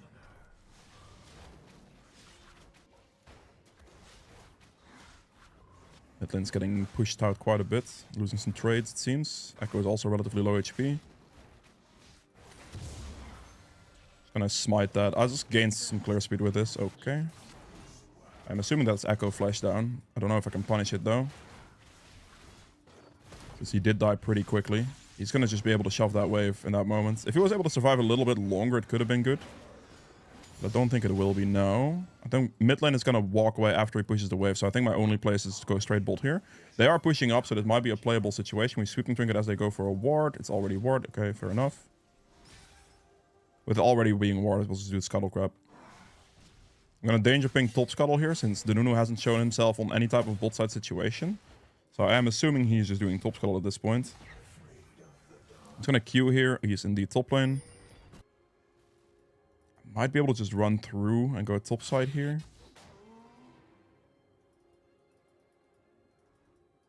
Now the question becomes, where did Nunu go? Did he go left or right?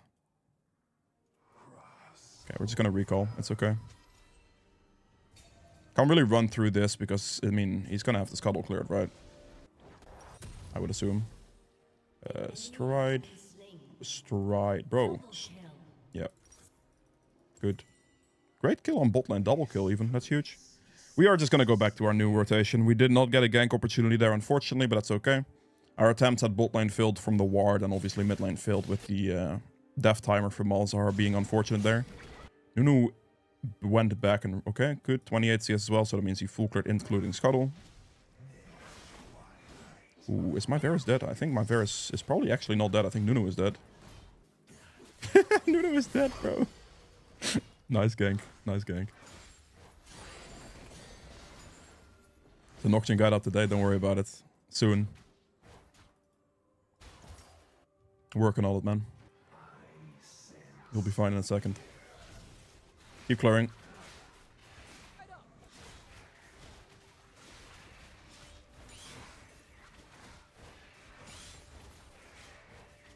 Level 5 off this. Clear my bot side cams. He just warded like over the wall in that position.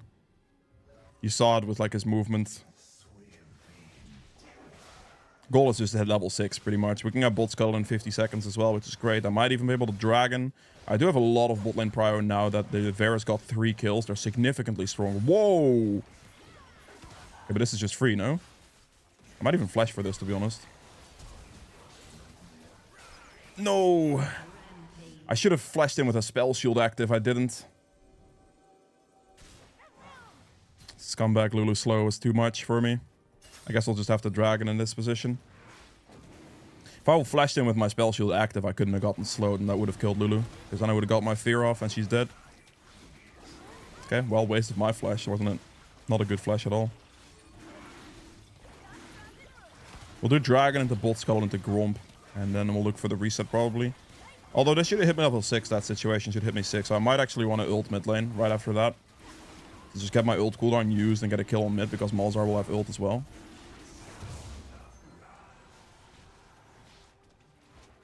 Wait, hello? Did I not just click the scuttle crab? What happened?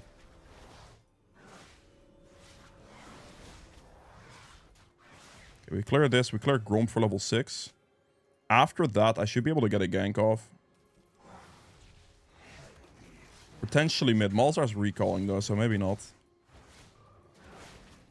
I just have to recall after this camp then. Just gonna smite it to get it out of here. Get the ult, and we just recall.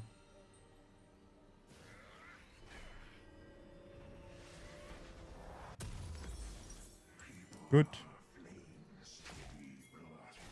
I'm gonna look to just instantly ult mid lane. I think with Malzahar ult, Echo should die for free.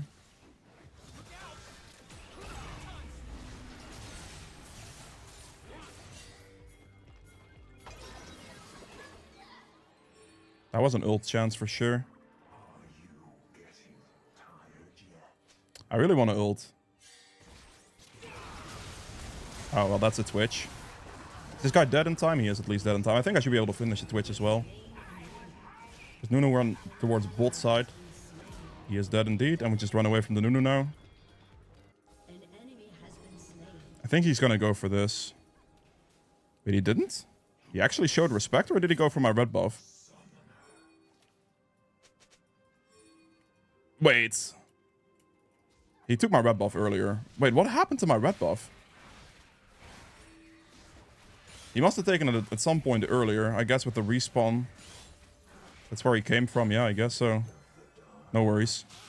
I got a little confused there. I don't know when he did that. Or when he found the time to do that. I guess in this position. I might as well kill Cassio in this position. And then go Void Grubs. My cams are up here, but it should be fine. Land that Q. Spell shield as I run in. Good. Spell shielding as I run in so I can't get Cassio ulted, of course.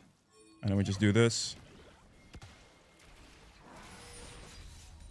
I'm gonna do grubs here, and I'll go for the Nunu's topside camp, since I believe Nunu is in my bot side camps right now. Nunu was obviously playing towards bot side, and seeing me go for a topside play like that definitely persuades him to go for like a bot side engage. on my bot side camps or a bot lane dive, stuff like that. And I know Nunu's top side camps have to be up as well, so I'm gonna trade. That is the plan here. Like, don't worry too much about like your bot side camps when you can just trade across the map for his camps, and that should be fine. As you can see, fresh blue buff means he cleared my bot side camps. Don't have ult for 30 seconds. Might have to help the fight anyway, though.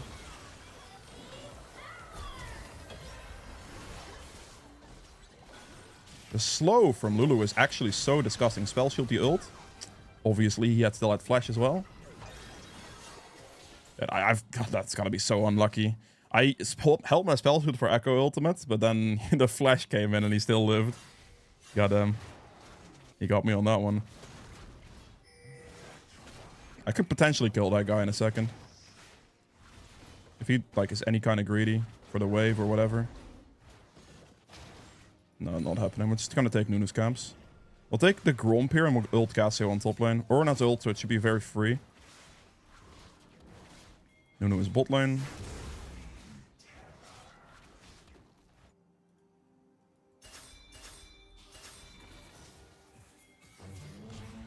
This is good.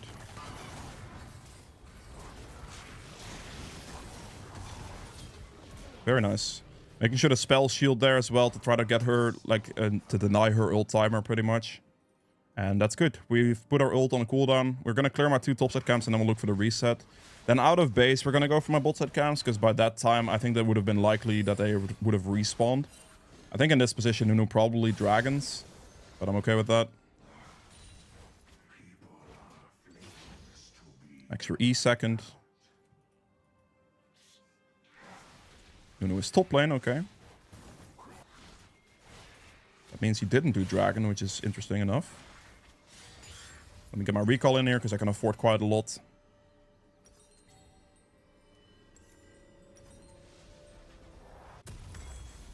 Boots, long swords, perfect. Not level 9 yet, so I'm gonna keep my red trinket for now. After level 9, you want the blue trinket. That is probably not a dead Twitch. Ooh, it might be a dead Malzahar, actually. It is a dead Malzahar. Close one.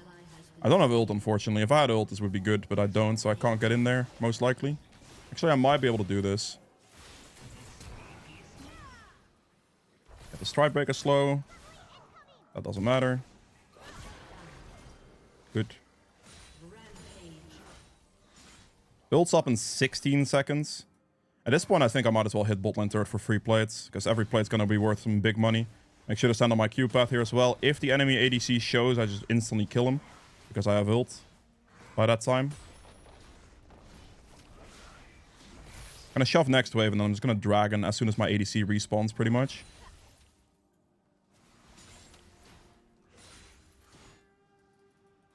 No! I'm dying inside. Unlucky. Where is this guy? Why is he positioning himself there? I don't understand what his positioning choice was there. I mean, this is really bad. I don't know why I tried to save him either. I'm just dead now. Well, my bad. I definitely should have just let my Milio die. I do not know what he was thinking. But that was a mistake on my end, trying to save him. No worries. Happens. I did it dumb. I'll get dragon here, that's okay. Didn't even kill the Nunu, sadly.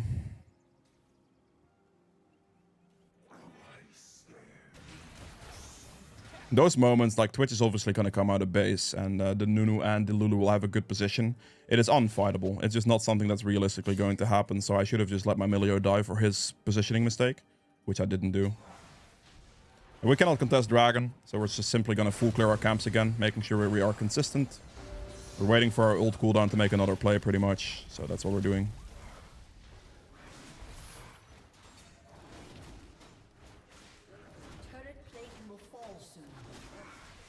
They're gonna get killed by Nunu, I think. They're showing very little respect at the moment, so they're most likely going to die.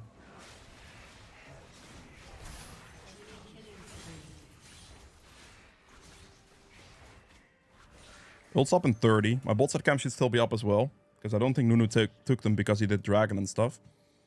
So I should be able to full clear bot side and then ult bot lane. So I think the enemy bot lane is probably gonna stay. I would think. Not 100% guaranteed, but I think they might stay. And then we could just ult them off cooldown. It should be a free double kill. If they leave, it's fine. My god. Okay, Malzahar has ult, so a mid lane gank is doable.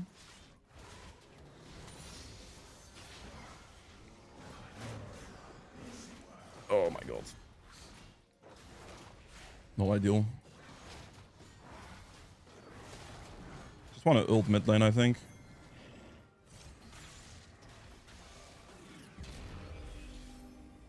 Does he know? Did I walk over a ward? I don't think I did.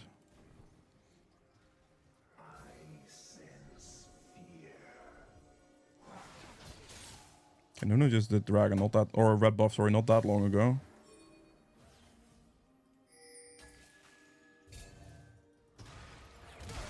Oh, that's good. There should be a CC chain. He's gonna ult, so I'm gonna spell shield. He gets feared, he should die. Very nice.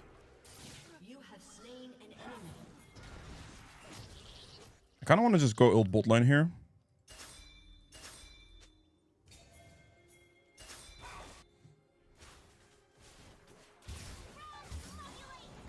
Just gonna go for this guy. Spell shield. Kill him and then chase the Lulu on the path for the extra movement speed. Slow for the slow. Great. The path chase gives me so much movement speed. It's a great chase. Oh, that killed the backline. I want to get the turret here badly before we lose mid lane turret. That mid lane turret's on the verge of dying, so I definitely want to just kill this quickly. That's really good. Wins us defeats. I need 100 gold for this. Maybe should have just pushed next bot wave, perhaps. But I really want to stay on the map until I complete my item here, so I will. He's gonna get Rift Herald, but that's okay. I don't think I can contest that because my Ornn also just recalled. Okay, that's fine. He's on this. I cannot contest it because I will not be able to win a smite battle. I mean, this guy's just dead now. He's gonna have to ult, otherwise he dies. Never mind, I guess he's alive. Ooh, he failed his thing. He's dead here, goodbye. Perfect. I mean, the Rift Herald was whatever. We're never gonna be able to win that, because I cannot beat Nunu in a smite fight either, and I don't have ult, and I have 2400 gold in my inventory. I can kill the Cassio in 13 seconds. It is worth doing.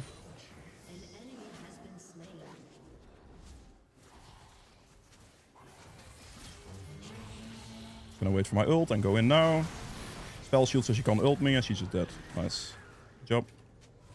Making sure to communicate my ult cooldown properly to my Ornn so he knows what to do. When to go for his place, and we can just get Hexblade here. With the boots upgrade, with path level 9, the blue trinket, and we are very, very strong now. This is perfect. We have Dragon coming up in 55 seconds. So I want to end my clear towards like bot side here, so we're going to go Raptors first and then clear the 2 bot side camps afterwards. Play for the Dragon in this position.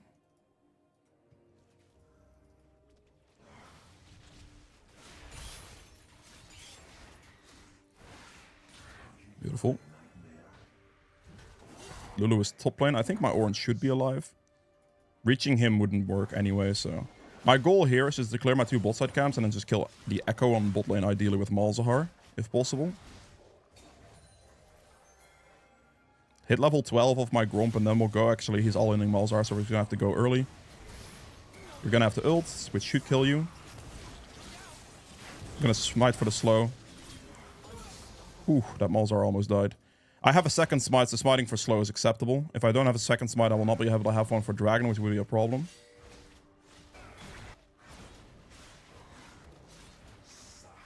This is looking a little suspect. Let's wait in the bush.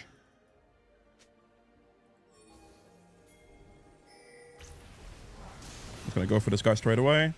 He insta-flashed out, which is insta-dragon, it's fine. He has no flash now.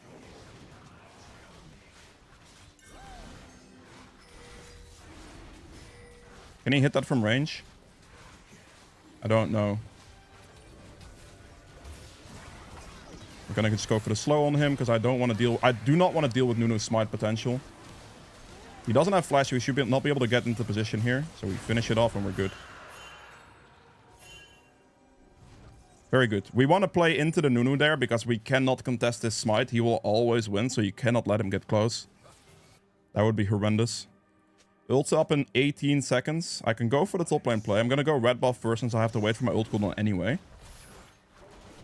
So I'll get the red buff and I'll get my Krugs maybe as well. And if there is still an opportunity for a gank after, that is great. We need some vision on the Otacon. So the Nunu can't just speedrun it or do it like sneakily. We'll get this. There's nothing else on the map right now. Just gonna go here. Ping that guy to show up. Good. Echo ult down, that's fine. I'm not gonna get this Nunu, I think. Actually. He got my blue buff. It's a bit unfortunate, but it's fine. Echo should be dead the second I get in range, he dies here. Q before you land, so it doesn't miss, and he just dies. Very good. That's -1 on their side. No, don't. That Twitch, I disrespected.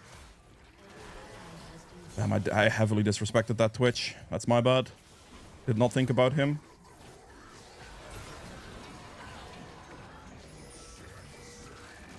The highest priority would be the Nunu. This is great. That's what we like to see.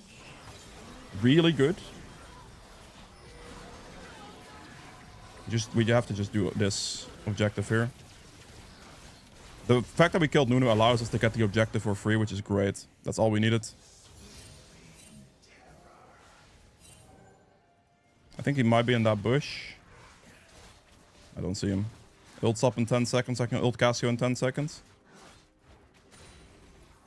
Make sure we swipe some camps again. We're playing our fights very like slowly. We're looking for ult opportunities for targets that are by themselves. Like at every single opportunity, I'm looking for an ult chance to a target that is basically a guaranteed kill. Like the Echo after he had no ult. His team was not in a position to really follow on the Echo either.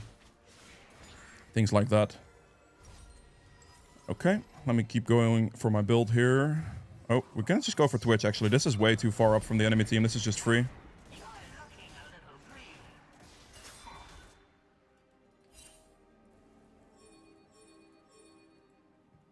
I see.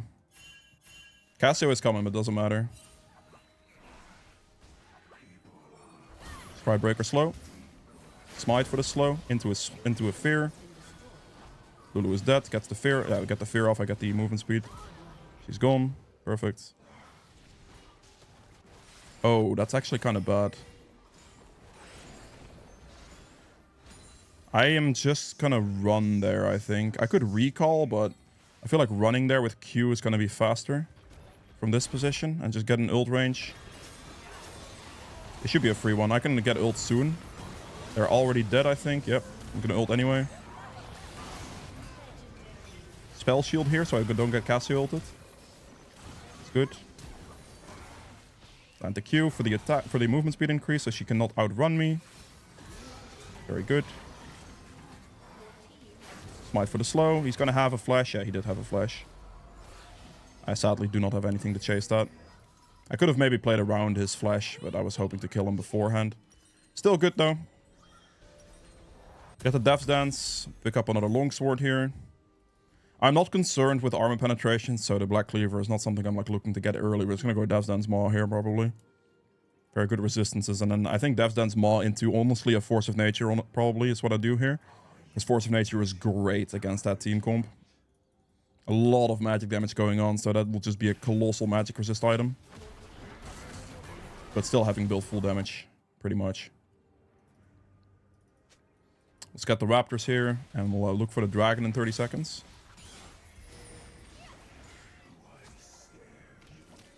Okay, we'll not show too much disrespect. I can ult somebody, but I can also very easily die for doing that. This Echo is dead, though. I'll take an Echo ult, that's fine. I will not disrespect the Nunes position too much. We're just gonna leave. I'm not too concerned about it. He just instantly Echo ulted. My ult is a lower cooldown than Echo ult question mark. If I get that play off there, then, well, Echo dies, which is obviously really good. I think we should stand here. They can dragon. I think I just stand here. I really want to go for the Echo in this position. I think Echo is the prime target right now. This guy should be a free kill.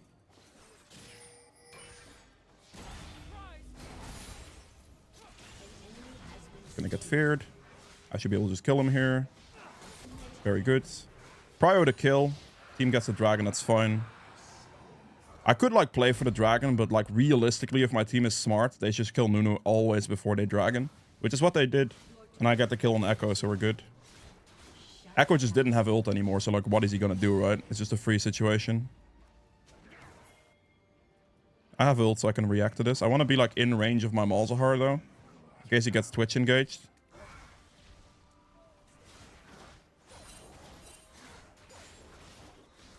Wonder if they're doing my red buff or not.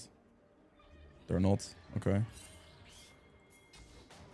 It's an ult. Instantly ult Lulu, I suppose. Q before I connect. I should have spell shield there so I can avoid the slow this time.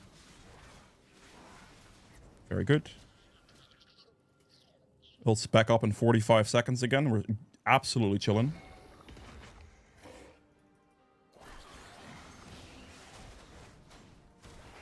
Which top? Ult 35.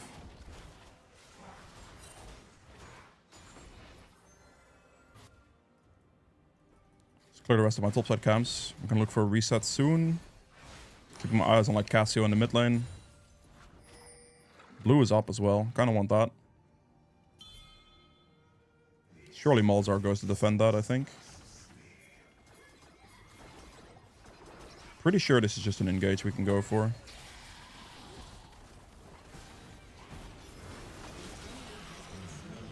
The Cassio was never going to be a threat in that position, so I was just like seeing what Nunu was going to do there. My spell shield is, so I don't get destroyed. I'm just going to instantly ult the Twitch, so he also dies. It's going to get the fear off. They should die here. I don't think I'm worried about dying. Dev's Dance really saves you a lot. Oh. I don't actually know if we can Baron here because Malzahar just died. I mean, it's fine. Or can tank. Echo is probably going to keep pushing. Yep. I'm assuming Varus hopefully just defends that. I think he should be able to. No problem. Hopefully before he loses his turret. Okay, perfect. I need to, like, get this guy to tank it properly. Because I'm getting the Baron debuff at the moment, which is cutting my damage in half. And I am definitely the majority of our Baron damage. So I need to be the one not tanking it. If you're worried about like getting a smite contention, then you just smite here. Or just ult here, sorry. Because you can ult for vision loss on the enemy side and it's free. It's always like, if you are like having a situation where enemies like over pit and they're like looking to steal the Baron, you just want to ult. So you can blind them completely. Blinding them completely gives you a serious advantage in that smite. Because the enemy's just going to have to take a complete gamble at that point, right? If they go too early, they die. If they go too late, well, you have the objective.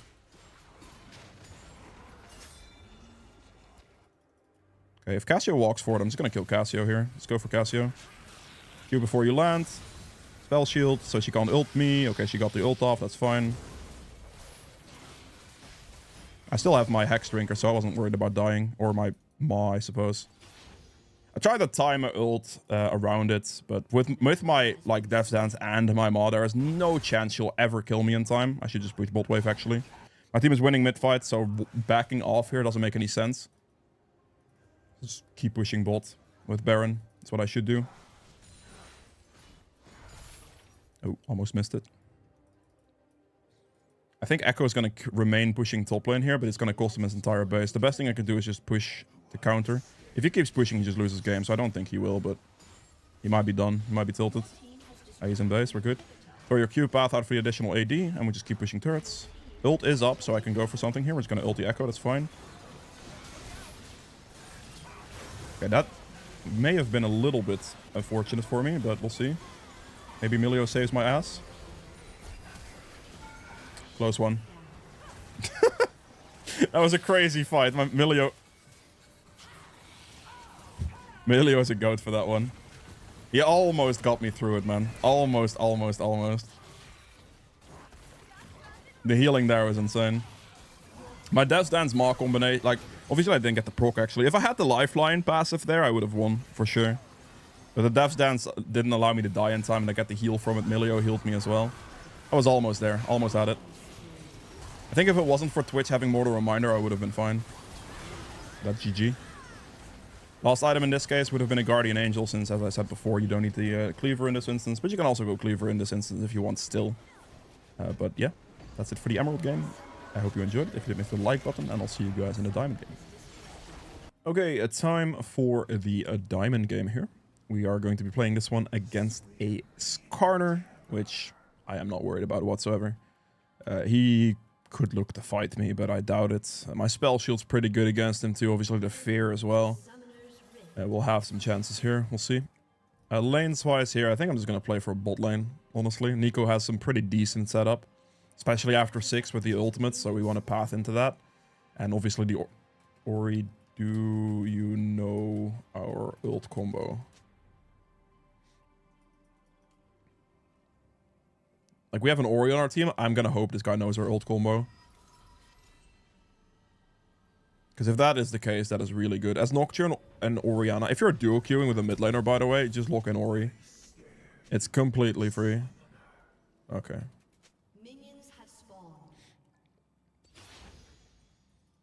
Because it's like, it's so free. If you're like duo queuing as Nocturne, lock in Orianna with your mid laner and you're chilling. Because what you can do is to put the ball on Nocturne ults in, and then you dive into the enemy team, and Orianna can just click ult. The ball distance doesn't matter at that point if she clicks it.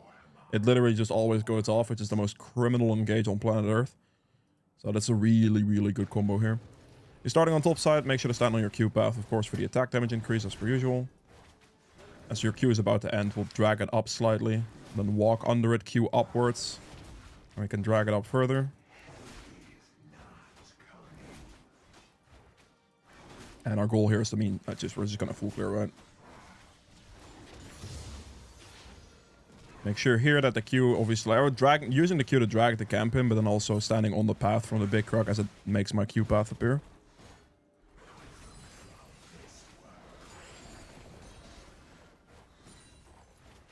Let's finish that off. And our full clear is our goal, really. Just want to be consistent with our clear patterns as per usual.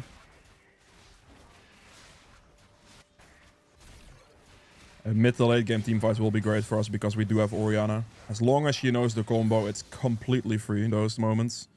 I don't know I'm clearing towards bot side, that's fine. We're going to go double point Qs because I don't think Skarner is going to try anything. And this is just faster clear speed. If I was playing against like Lee Sin or Nidalee, I could take E level 3 instead to like make sure that, you know, an invade wouldn't harm me too much. Or like I have a good chance of fighting back at least. Does mean if you go double point Q that the gank on bot lane is not doable before you hit level 4, so you're gonna have to finish your clear no matter what. Like level 3 ganking this is not going to work without my E. They're gonna ward try, so it's okay. They've just warded try, I believe. Does mean I know the ward's in try, so I might be able to use that to my advantage potentially. I could, for example, clear my blue buff here and just walk around through this position from the backside of Dragon Pit and go from there. Is an option. Okay, Skarner is top lane with a red buff, so he cleared towards top side. That's good to note. What I'm gonna do now, I'm just gonna walk around. We're not gonna ping early. We're gonna just walk around here. Get into position because we know this is not warded. And then we're gonna ping.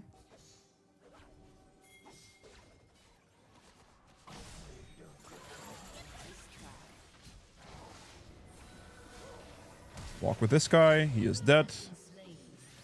And we're chilling. Very good. This is just knowledge, right? We saw the ward being placed either in try or in this pixel, and we just walk around. Absolutely free. Very good. My Smolder gets a kill. He should be happy with that. We're just going to reset and get to our top side camps as everything will spawn once again. He's probably doing something like that right now. Bro, where's my Stride Breaker? Triple longsword here. And just move. Good. So now, as you can see, everything will be respawning in a nice new sequence, so we're gonna go for that. And then we might be able to, like, re-gank bot lane or something. I am assuming at this point the control ward's gonna be placed in that tri-bush by their bot lane. But we will see. I think Skarner might, like, be on his Krugs, perhaps, based on his clear patterns. I think that'd be relatively expected. Oh, he did my... Oh, okay, wait, hold up. Can't really. He did my Raptors. What a scumbag, bro. He didn't actually recall at all. That's really interesting.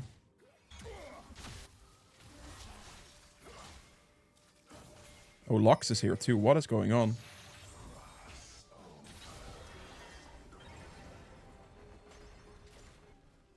Lux is gonna walk past me, right? She is not. She is, right?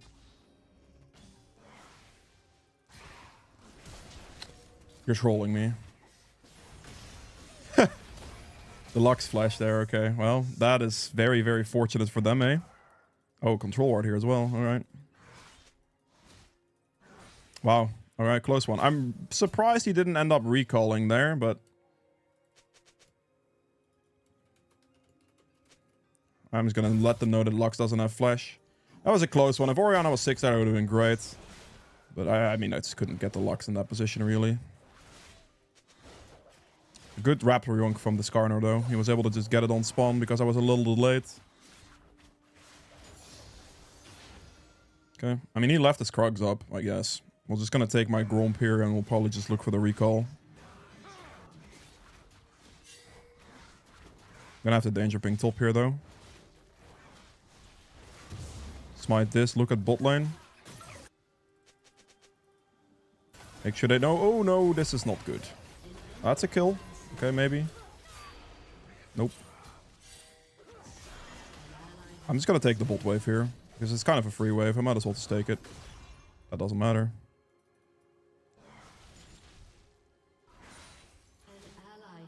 Oh, you're going for the flank on me, eh? Interesting, brother. Oop, get it. Okay. He is not going for the dive. Prioritizing clearing wave there so I don't get dove is the big one. Like, I need to prioritize clearing the wave so I don't get turret dove there. Okay. Keep going. Gonna run directly to my Raptors because that hits me level 6 and I might be able to go for the play on mid lane. I'm almost level 6. Oh, that's another Skarner as well. Smite this quick. I'm just gonna go for Skarner here. Goodbye, brother. You're dead.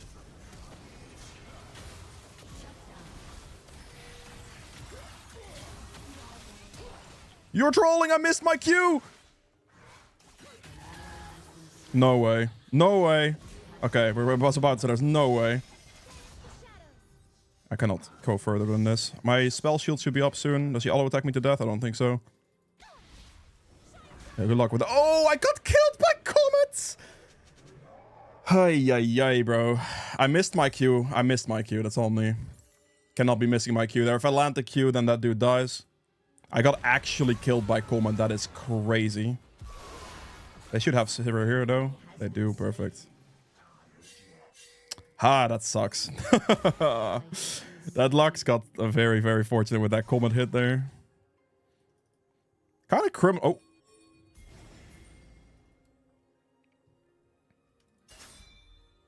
Brother, just start it. Okay. I think I should run down this way. I don't know. I think I'm losing my bot side camps. Oops. Then the Silas is going to be here. I don't know if I like this position too much. Help. Their position is too good here. Yorick really wants these, so I really would like to see him obviously go for these as Yorick. Like, split pushing for Yorick is great. I really, because I have Yorick, want to prioritize doing these as well. Let's see if I lose my bot side camps to Skarner here, maybe. Builds up in 25. We take this. We take Scuttle.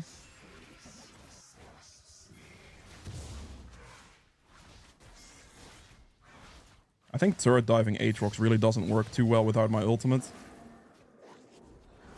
Let's hit this. I really am assuming at this point that Skarner is just yoinking my bot side camps. He does dragon. I'm gonna ult first.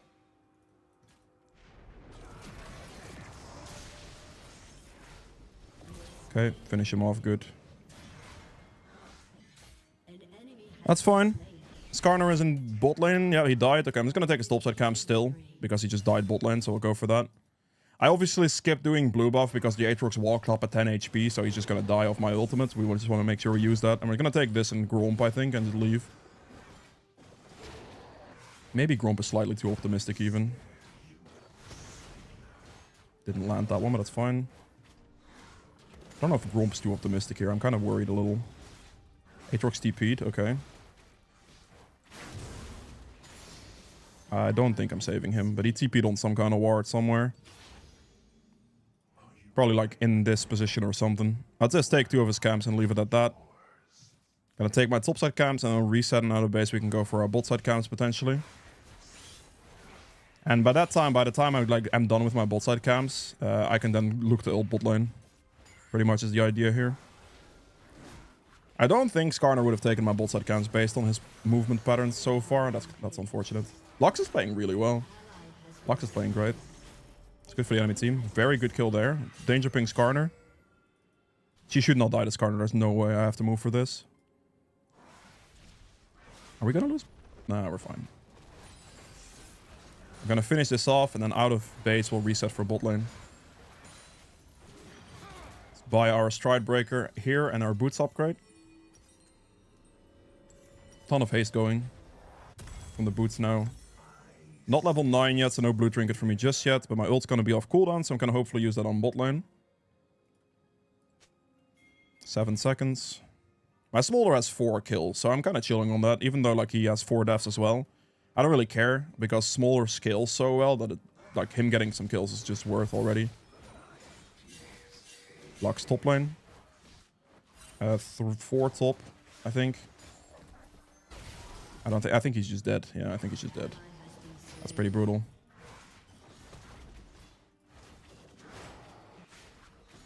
It's rough out there for him. This Lux is playing absolutely amazing. Like, she is putting in work right now.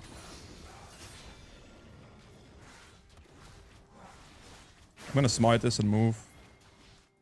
Relax, bro. I'm coming. Skarner is here too. This is fine. This is fine. I'm gonna go for the Sivir.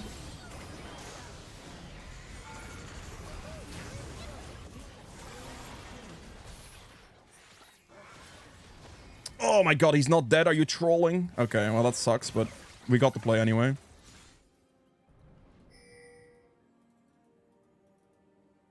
This Yorick is just complaining. I'm gonna mute him. There's no point in having him around. That's all good. Just finish the turret, please. Q backwards. Okay, I kind of did a little awkward position, but it's fine. We want to finish the turret here big time. Spell shield block that.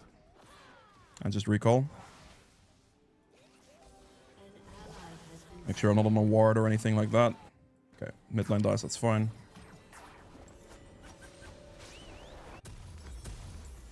I am now level 9, so blue trinket it is. And it's going to go towards my raptors here. I think that's the one thing Skarner could take first in this position.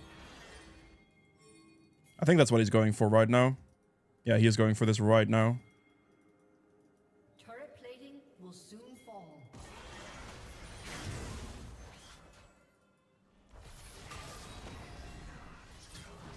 I would like to see Nico get here in time. She missed her snare, though. The snare miss forces me to flash, unfortunately, but I guess it's fine. There's no way Nico abandons me here. That's crazy. Bro, where is my Nico? Can we have some assistance here, please, brothers? Hello? How is this real? Really? There ain't no way that both of them just griefed me, bro. What? How is that legal? Okay, but that's just a straight scam. I cannot believe it. I guess the Aatrox got me, but I am surprised for sure. Damn, bro. I even pinged my Nico specifically to move and she still didn't. Holy. Alright, it sucks, but what do you do about it? The assist pings were not enough, and I just got absolutely 1v1 by Aatrox. Sad. Sucks. Don't know about going that way, bro. Oh, this is fine. That's an ult. He's dead. I got the spell shield off. Help me with this guy, please. He is the one that matters right now. This is gonna be bad. Oh, that's a TP from Aatrox. No, don't do it to me, brother. Spell shield that. Okay. Whew. Aatrox, you're a scary lad. Alright, good though. That's fine. The TP from Aatrox means that we can't dragon, but that's fine. Scary. Hello, Mazia. Hope you're doing well. Okay, I have my item. I think I can just smite that. I have an extra one. Is this risky to do? Just gonna Q. Let it walk out of the pit a bit. There's a ward here. I think it should be fine. My smite's up in 5 seconds. It should be fine.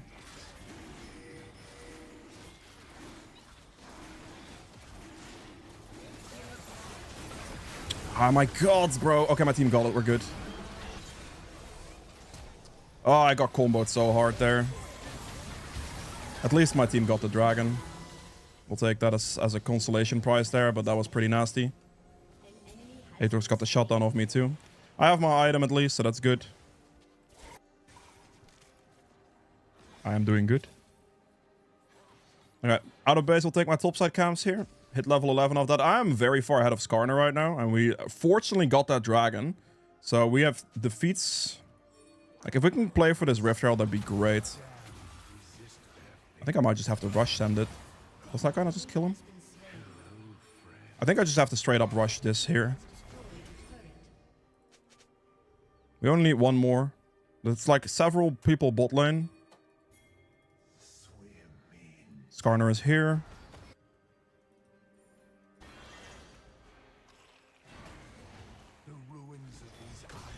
I am level 11 soon. And I also have my smite upgrade after this thing, so I really just want to focus on getting this first. I don't think I can actually do this. My Orianna is clearing top wave first, so there's really no way we can play for this.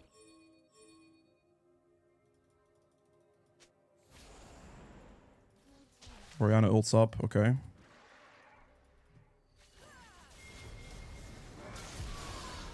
Didn't really happen, it's fine. This guy should still die. All good. I think, did she like replace her ball or something? I don't know what happened exactly, but it should be fine. It's a dead Sivir, they can't fight now. Whether she gets that ult or not doesn't really make a difference.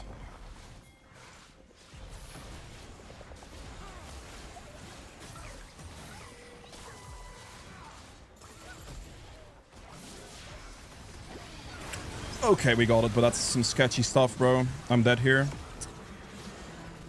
This Orianna just refuses to click ultimate at any given moment in time. That's kind of brutal. Like, I don't know what he's doing with his ultimate, but that sucks. That is crazy. Like, they even dove on top of me here. Like, I think she had her ball shield on me as well, and she just didn't click it. Which is crazy. Don't give him this red buff. Hello? Damn.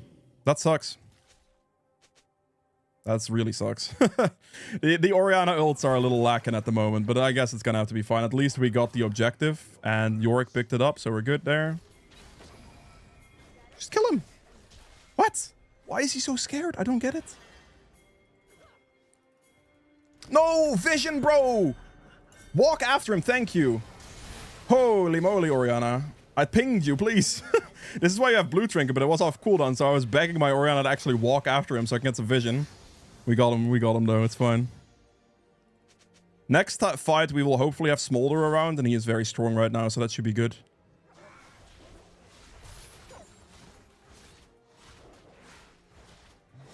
Crazy. At least she actually walked after him for vision. We're good. But that's exactly why you have blue trinket, by the way. Perfect example. Alright, we just pick up the blue buff here, and we pick up this, and we just hopefully play for the Otacon. Like bot scuttle Otacon type deal. If we can kill Sylas right now, that'd be great. Ult's up in 14 seconds.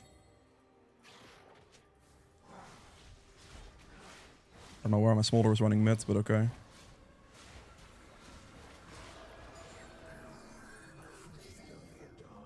Why is he running back to mid? I'm confused. Confuzzled. The entire enemy team could be behind the Sylas, so like straight up diving him is probably not going to be the smartest thing on the planet.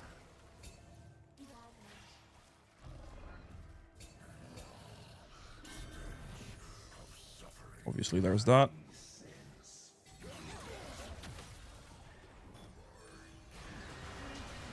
I mean, I guess we could do it, but...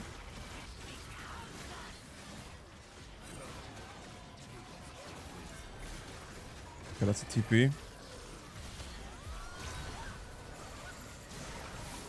No, no, no, no, no. Please don't be bad for my team. The darkness really helps in that position. We're going to back off of this one. This is good. What I did there is like not fight with my team because my team already had a very strong position. What I do is I cut off the flank from the Sylas and I blind the entire enemy team. It is a Nocturne, like just team fight mechanic trick there for my ultimate. I made sure to use my ult full value. I make sure Sylas can't flank them from the side with any type of ult yoink from Nico to make that not a play. And then I blind the rest of them so they can't go anywhere. Just a very, very good trick there for the ult. It allows us, my team, to just instantly win the entire fight. Even though it doesn't really look like I did a whole lot there, my ult combination with the flank prevention did a tremendous amount for that fight. It's a very good position. We like to see it. We're not going to take my topside 2 cams. My ult's back up in like 5 seconds here too. If my Smolder takes my Raptors, that's fine.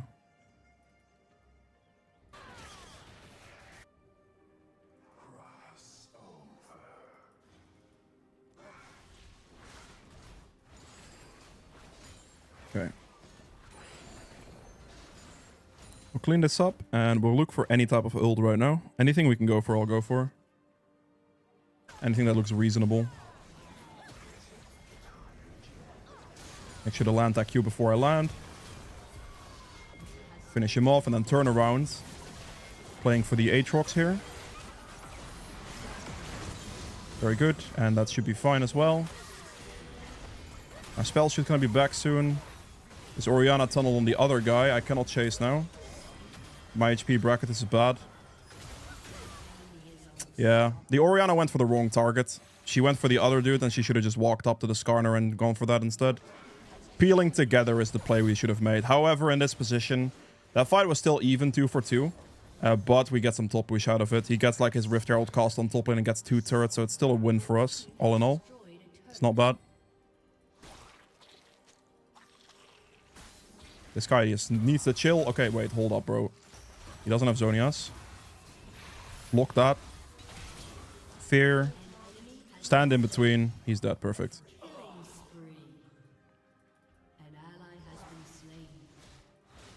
That is good.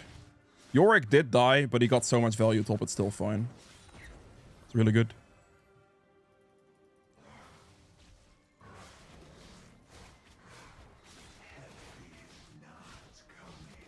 Soon to be Dev's Dance completed.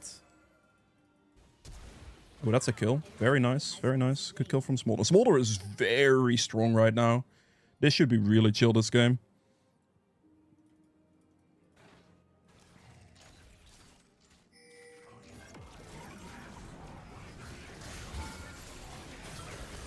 Fear, please. Come on. Nice. Good. That's all we needed.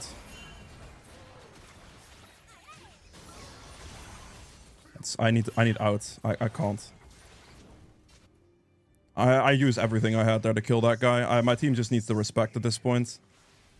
For me right now, the best thing I can do is clear the rest of my topside camps and just get my Dev's Dance. And not even the rest, just my red buff is fine here in this point.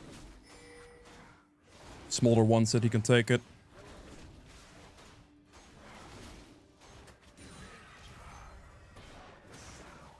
Okay, let me get my Dev's Dance though.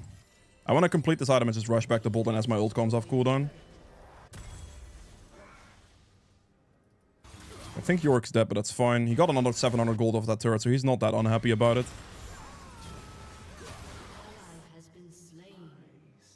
That's not looking good though. They split up and now Smolder is just dead. Okay. Little bit awkward, I will not lie. They're probably gonna get Baron now. That's actually like really bad, no? That's not ideal. I mean, I'm still alive, so it's not completely over yet, but like this is really bad, that Smolder position there and the death. Killing the Yorick is like one thing, but you know.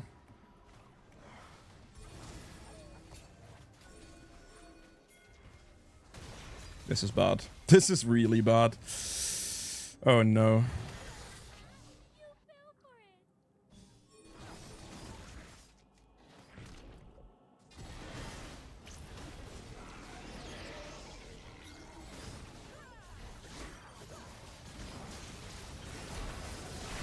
Got it. Sit down, you scumbag. Outplayed, outsmarted. And GG, well played. Alright, let's not waste my entire game away and die for no reason against Sylas here. Just recall and go for this.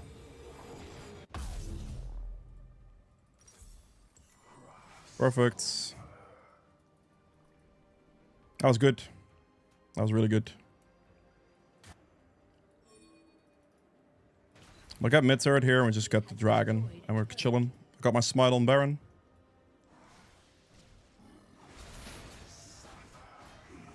Realistically, I should actually not clear this and give it to Orianna. It's better to leave it alive and give Orianna and Nico blue buff.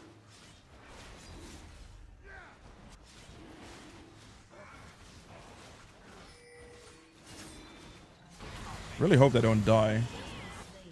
I can't help them. I have to finish dragon here, I think.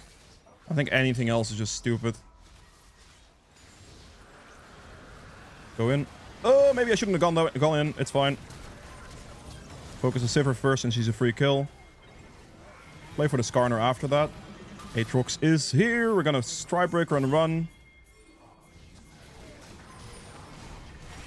That's fine. Walk away from this guy's third Q.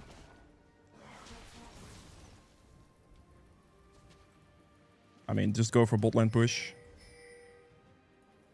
We should just quickly get the turret in this position.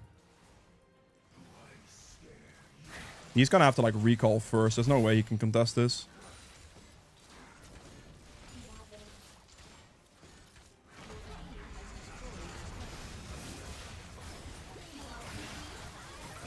Spell shield that blocks ultimate and just focus this guy. Gonna put the darkness up so it makes it hard for the team fight as well. Focus the Lux first. I did not have the mana to kill him apparently. My team didn't finish the guy off. Okay, my bad, I guess. Should have gone Sylas first. My bad. I thought they would have Sylas there, so I figured I'd just go Lux. I was low on mana though, which kind of made things really awkward for me.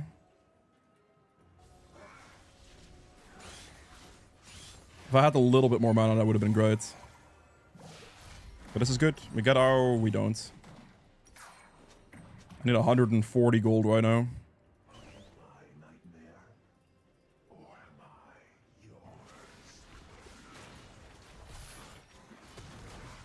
Finish off my two bot side camps, get the gold, and then we'll go from there.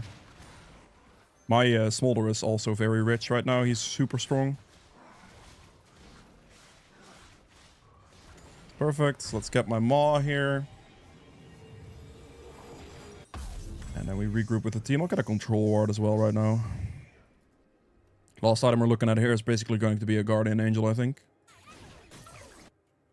Once I get in range for an ultimate on pretty much anything, we can go for this. I'm gonna run for this guy.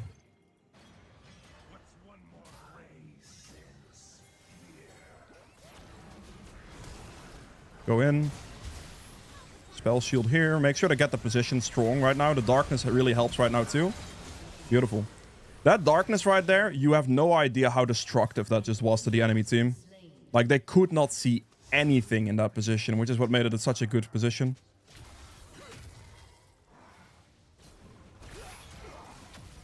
Just ult him, bro. Thank you. That should be GG.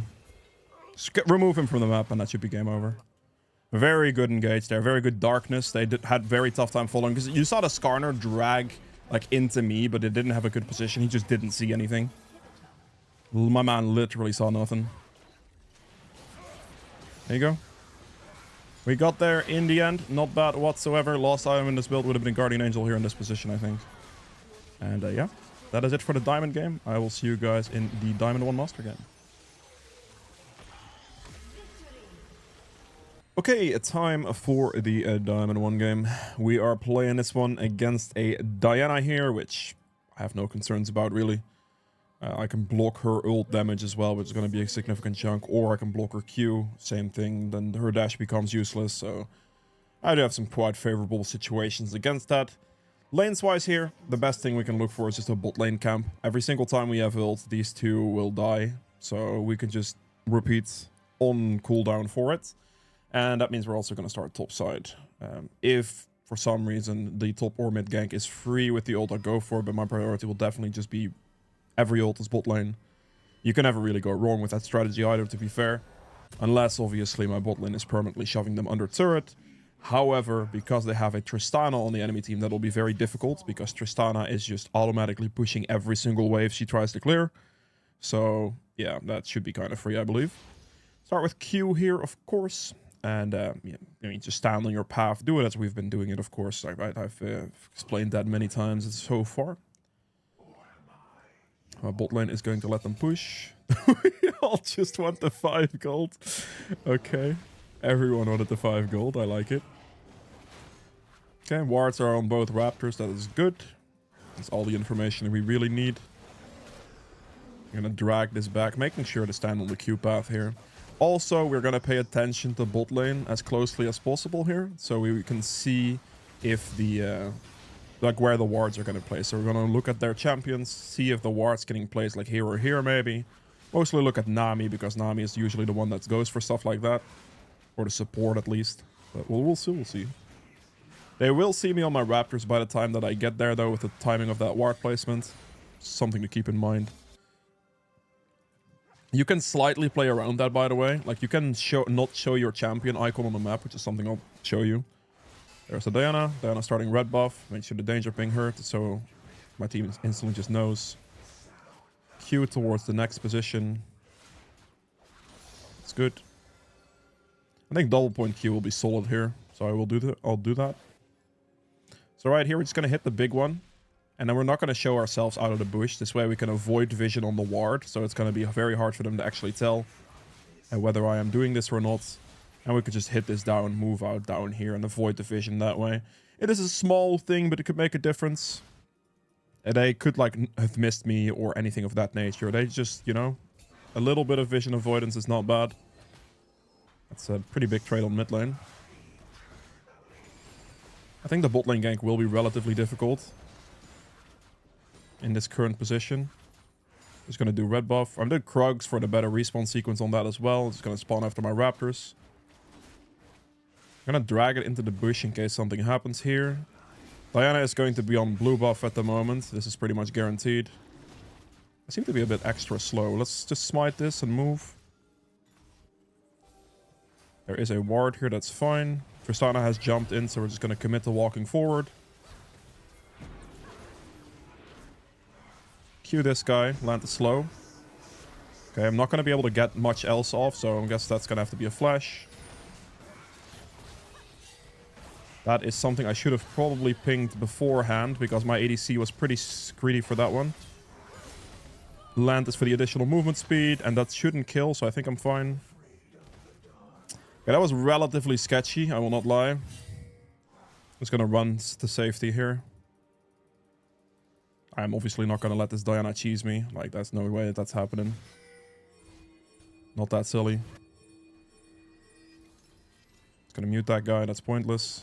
If he just looks at his minimap, he knows that's impossible, so that's just a free mute for me, really. Stride. Okay, go. That is an awkward one. They should actually be able to get some cleanup here. Yeah, this is really good. Very good TP there from the Aurora. I like it.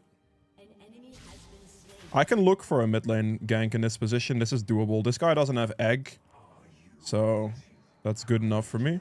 Aurora comes from that side, I come from this side, so if he gets forced up, he dies as well. Okay. Diana's there, though. He dies. That's depressing.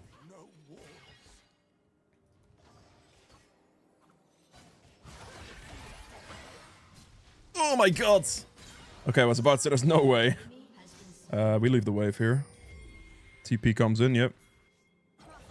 I'm indeed going to move to the Raptors there. That is smart. Good from Aurora. She even kills him, I think. Yep, he does. Oh, never mind. Okay, he got him. Gaming. Well played, Aurora. Aurora just giga gamed there. Well played. That was really clean from Aurora. Alright, all good. She had the exact plan that I had in mind as well. And I just waited for the Diana to see if she walks into top scuttle here. She didn't, but if she would have, that would have been good. We just clear Raptors and we just full clear again. If Diana like walks straight out of base to my Raptors here, that could be a shout, but I now just have to commit to a full clear because I did spend some time doing just what I did, right? It's gonna have to be fine. It was worth it, of course. Now Aurora is now super duper strong, so that's very good. I mean, I am not going to be able to rush Dragon or anything like that. I have to finish my full clear first, and then we can look for something afterwards. Because you do not want to be delaying yourself too much. I think the full clear also should hit me level 6. If I just finish this off, so that should be even better. 2 camps, I can ult bot. Just let them know the exact information here. This guy's 100% dead. Goodbye, Diana. There is no way this guy has any way to escape here. That's just a death. Land the Q. Don't land the Q. Did I? I did not. I guess we just run bot lane here.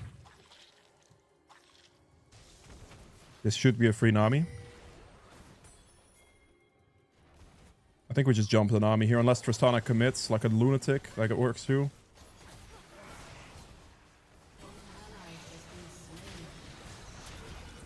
I could have spell shielded that, to be fair.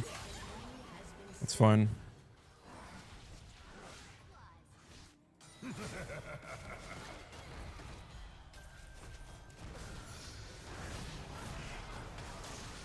And you're just dead here, brother. Yep.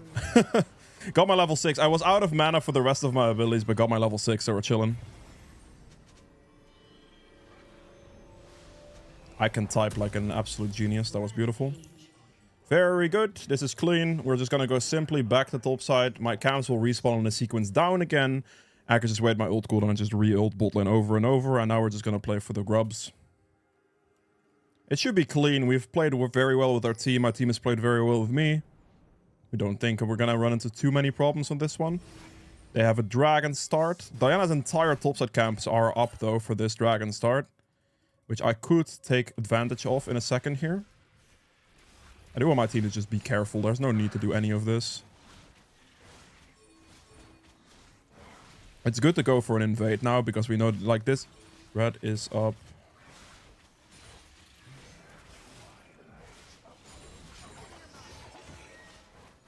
We can like go for this invade if they want to.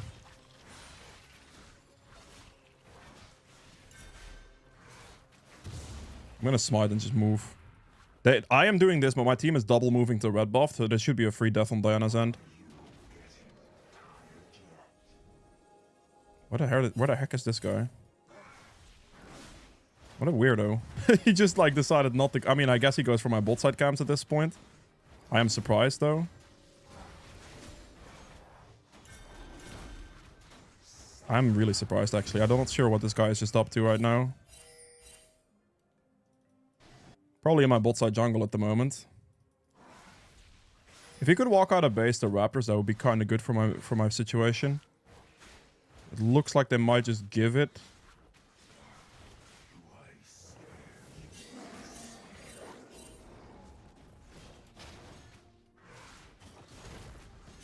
Oh, he's here. Okay.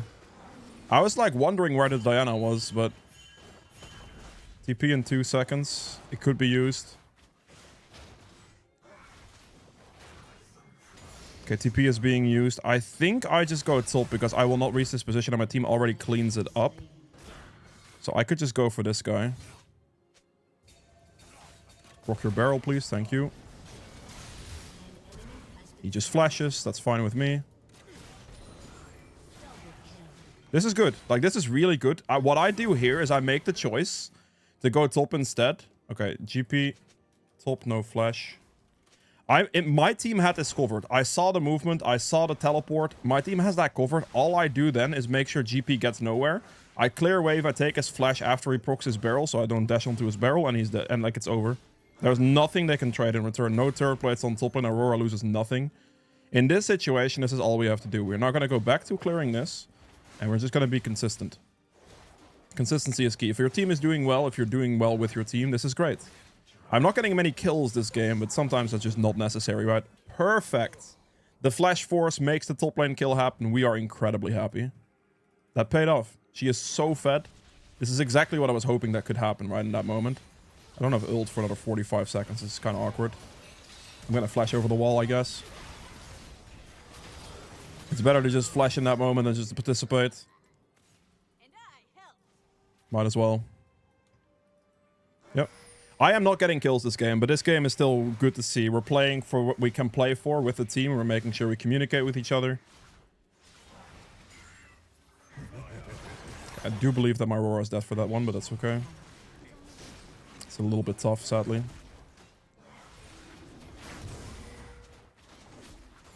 10 seconds. I'm looking for this bot lane ultimate for sure. 5 seconds. No control ward, so I'm going to wait a little bit.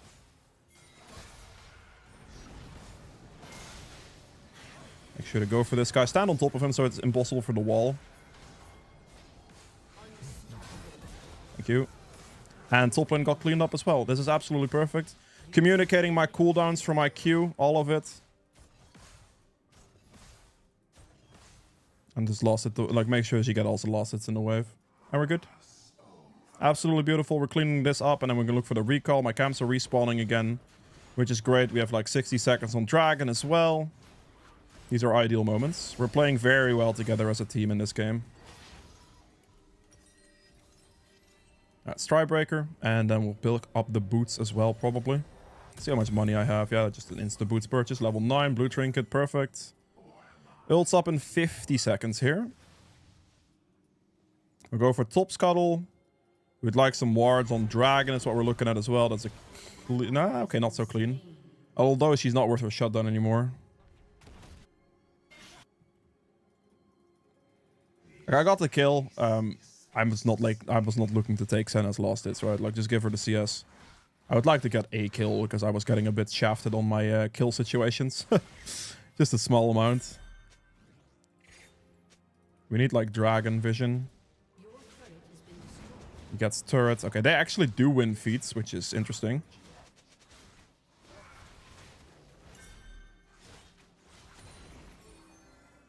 I don't particularly want to give him this if possible. That'd be great.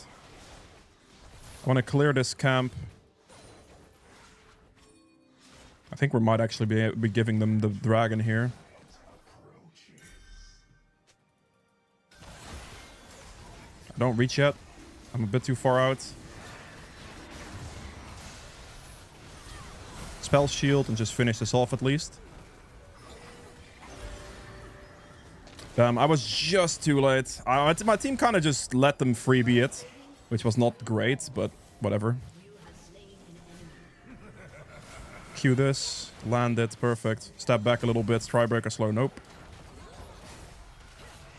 Just gonna wait for my Q cooldown. Yeah, this is free. Clean up, pincer, easy. They got the dragon, but they paid for it with everything they had, so not too big of a problem. Our recall timers in there were just a little too awkward. Still good though. I was able to get in there for the Diana kill. Spell shield, they couldn't react to me. They used all their cooldowns on dragon, so...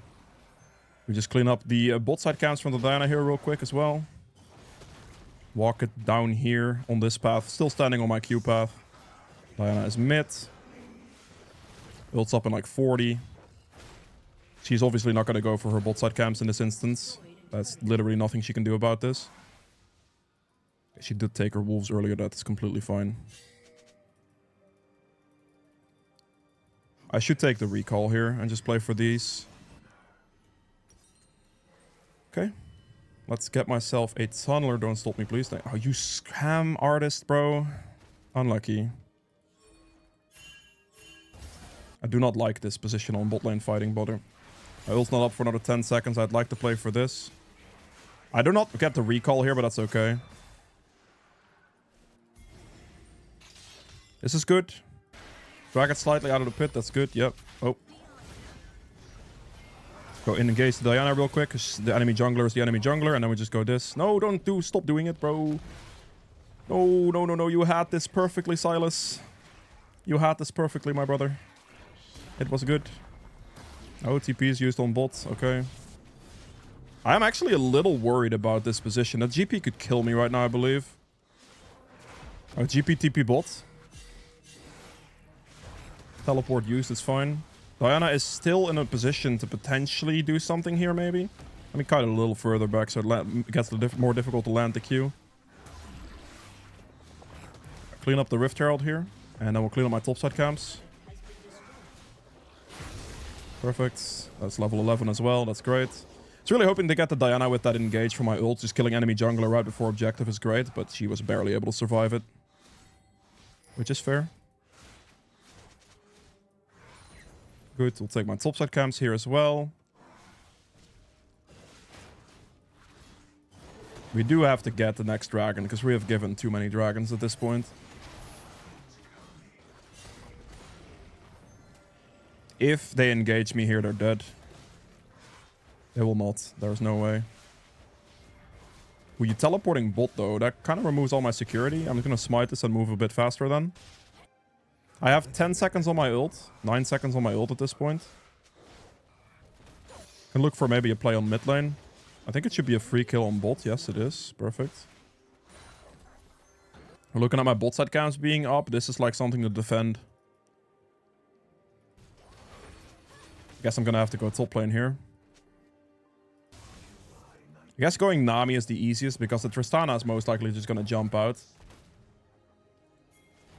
Wait a little bit. Go now. Go on Nami. Spell shield. Block out the Nami ultimate and just finish off Nami first since she is easy. And then afterwards we may go for Tristana, but I think just Nami is easier because Tristana has the escape methods or the escape potential there with her jump and stuff. So just I can't be asked with that.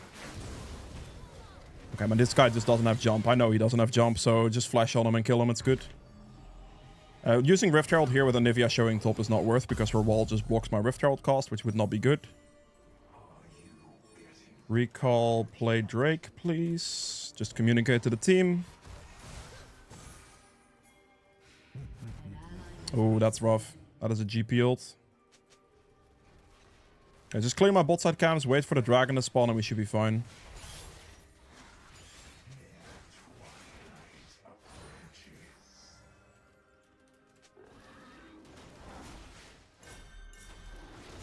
I'm gonna ask for some vision. I will clear my bot side camps to hit my level up, I think. At least the red buff. I hit level 13 off Krugs, though. My ult's up in 10 seconds. Ult's up in 6 seconds. Communicating to my team. Ult's up in 3, 2. Ulting. She chased for vision, so that's really good. And that should be a finish on this. Perfect. We're gonna just spawn the Rift Herald here as well. I think I'm just gonna bounce this straight into this tier 2. It should be a good opportunity for Herald. Hopefully my team doesn't die to the LeBlanc. Okay, we're good. Get this turret out of here. This is 700 gold for me, which is huge value. And I'm gonna click this again. Like, we have a dragon up here, but currently 2 dead. My team has an advantage in that fight anyway, and I can just push for the turret here. This should be a very favorable position. I can finish the entire turret off this play, which is definitely worth more than starting dragon right now. We can do the dragon afterwards. Q backwards. My team has the thing covered. We only take turret and we leave. This is great. This was just a golden opportunity to use that herald for full value. So I can push down the turret and like the tier 2 here and this turret as well, while my team has the advantage in the other position because we killed 2 people. So there is a colossal numbers advantage going on there and we should be good. We're instantly just gonna move for Dragon. I could have potentially just cleared his bot side counts, but I'll just secure Dragon here and be okay with that. Recall Atta.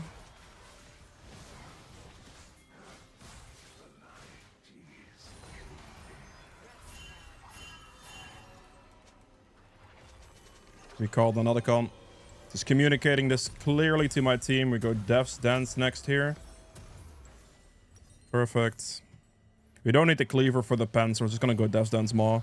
Could go Maw first here, but I'm more worried about our physical damage than I'm worried about our magic damage currently. My ult's off cooldown, so if I see the Anivia walk the bot lane, I'm just gonna ult her straight up. Or the Nami here, potentially.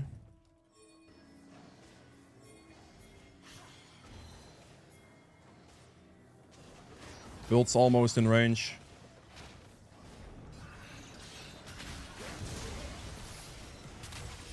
Walk with her. Nothing I can do, but the wall gets placed and the Silas just finishes them off. It's good. I used my smite as I flew past the blue buff. That was just a great ward, and now we just play for Otacon.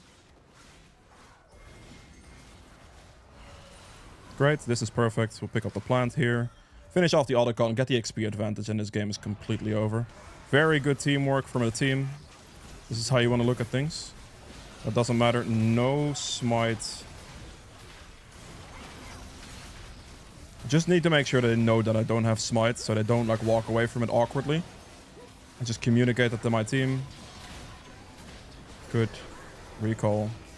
Now we're out of base, gonna look for my topside camp since everything here is spawning, and I'm just gonna run up here. Got the claw fields and move. Ults up in 10 seconds.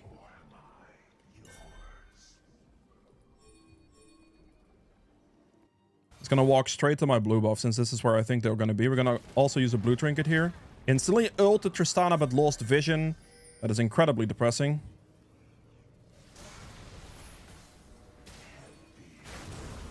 You're trolling me. She doesn't have anything anymore. Just a Q, land the movement speed increase. It should be fine. Very good.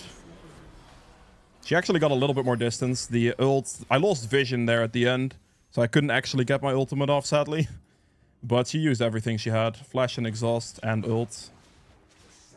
I believe it was everything. So now we don't have ult for 35 seconds, but that's cool. We're just going to clear a couple camps. Wait that out. Look for potentially like bot scuttle here. Raptors as well. Hit level 15. Go from there.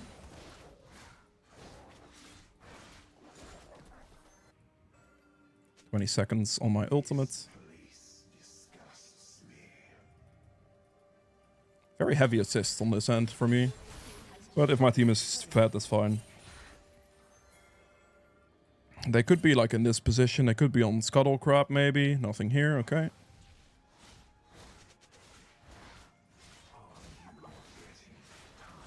They do have 2 dragons, which is kind of giving them a little bit of an edge here. Nothing too major, but yeah. Let's look for the wolves and the grump. It's just an instantly go for GP angle because he walked up too far. Very good. This is what you look for with Nocturne ultimates. You see somebody walk out of position even slightly, you insta-ult them. Like that guy was by himself guaranteed, so that's just an insta-ult. Q this. If it's up, it is not. Otherwise it would have walked at me.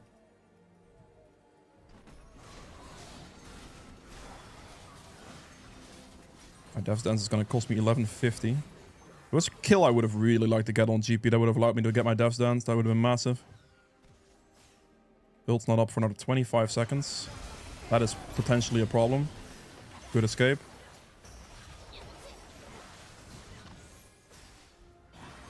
I'm gonna do this because I can Stride Breaker, slow the entire enemy team and make the engage happen.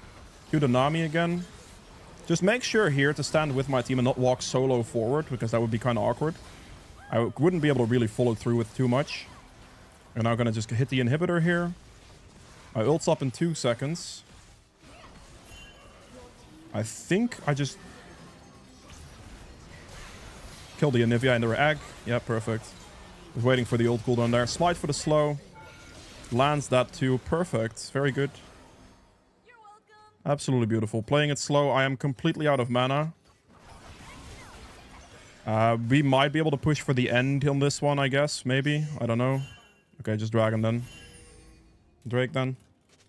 We just dragon, it's fine. It's pretty tough to get. GP has wave clear. It's gonna be pretty tough. I have no more mana. We just finished dragon and we recall. We look for Baron as well. Drake, recall, Baron. Good game, Nocturne, well played. You too.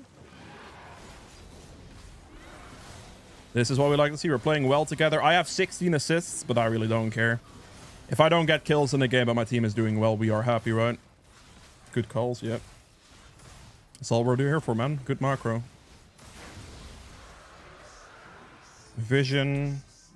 Look. Reset.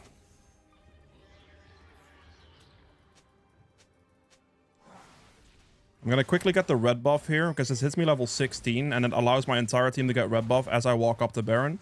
I'm not really looking to clear anything else for my bot side camps, just this purely. Very good.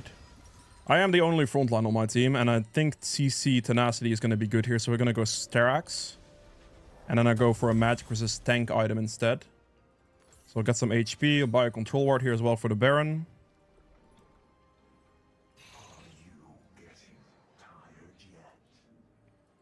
I'll control ward Baron. Ooh, I'm almost in range. Go for the GP here. Land that as I go. He flashes, but doesn't matter. He just dies here. Goodbye. Perfect. Okay. I placed the control ward in the bush here. Not ideal, this. Okay, great kill. That's good. I think we just Baron here. At this point, I had to place my control ward in that bush. I didn't really have much else of a choice. I do still think they have enough wave clear. I'm just going to start Baron with Senna here.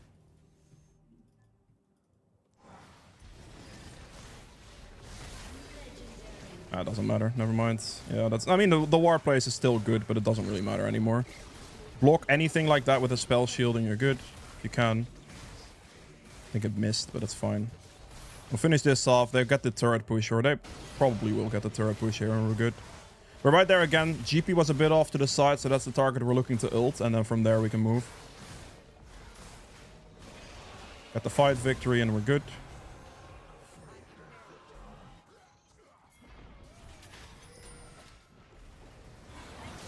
Land that Q as I land. Okay, that's a little bit cooked perhaps, but that's fine. The darkness still helped my Sylas in this position as well, because the Anivia couldn't hit him over the wall because she couldn't see him. Q this guy. Smite him at least. Okay, we're chilling. So I engaged with darkness to try to kill the Nami, which didn't happen. But then I also darkness because my Sylas was fighting. So I decided to go and use my darkness at the same time to make sure the Sylas can fight that without getting hit over the wall. So if he kites over a wall, Anivia can't see him because of near sight vision from darkness. And we are good. It should be GG. I think I just hit Nexus turrets here. I could finish the inhibitor off. I think it's fine to finish inhibitor here. Hit Nexus now, and we're good. There you go. That was it for the Nocturne Unranked the Master. I hope you guys have enjoyed this video. If you did, make sure to hit the like button below. Make sure to subscribe as well if you haven't done so yet. If you made it this far into the video, you are a Giga Chat. Comment something like Giga Chat in the comments. See who made it this far. And yeah, I hope you guys have a great one. I'll see you guys in the next video. Bye. Also check out the playlist below for other Unranked the Masters, by the way. But yeah.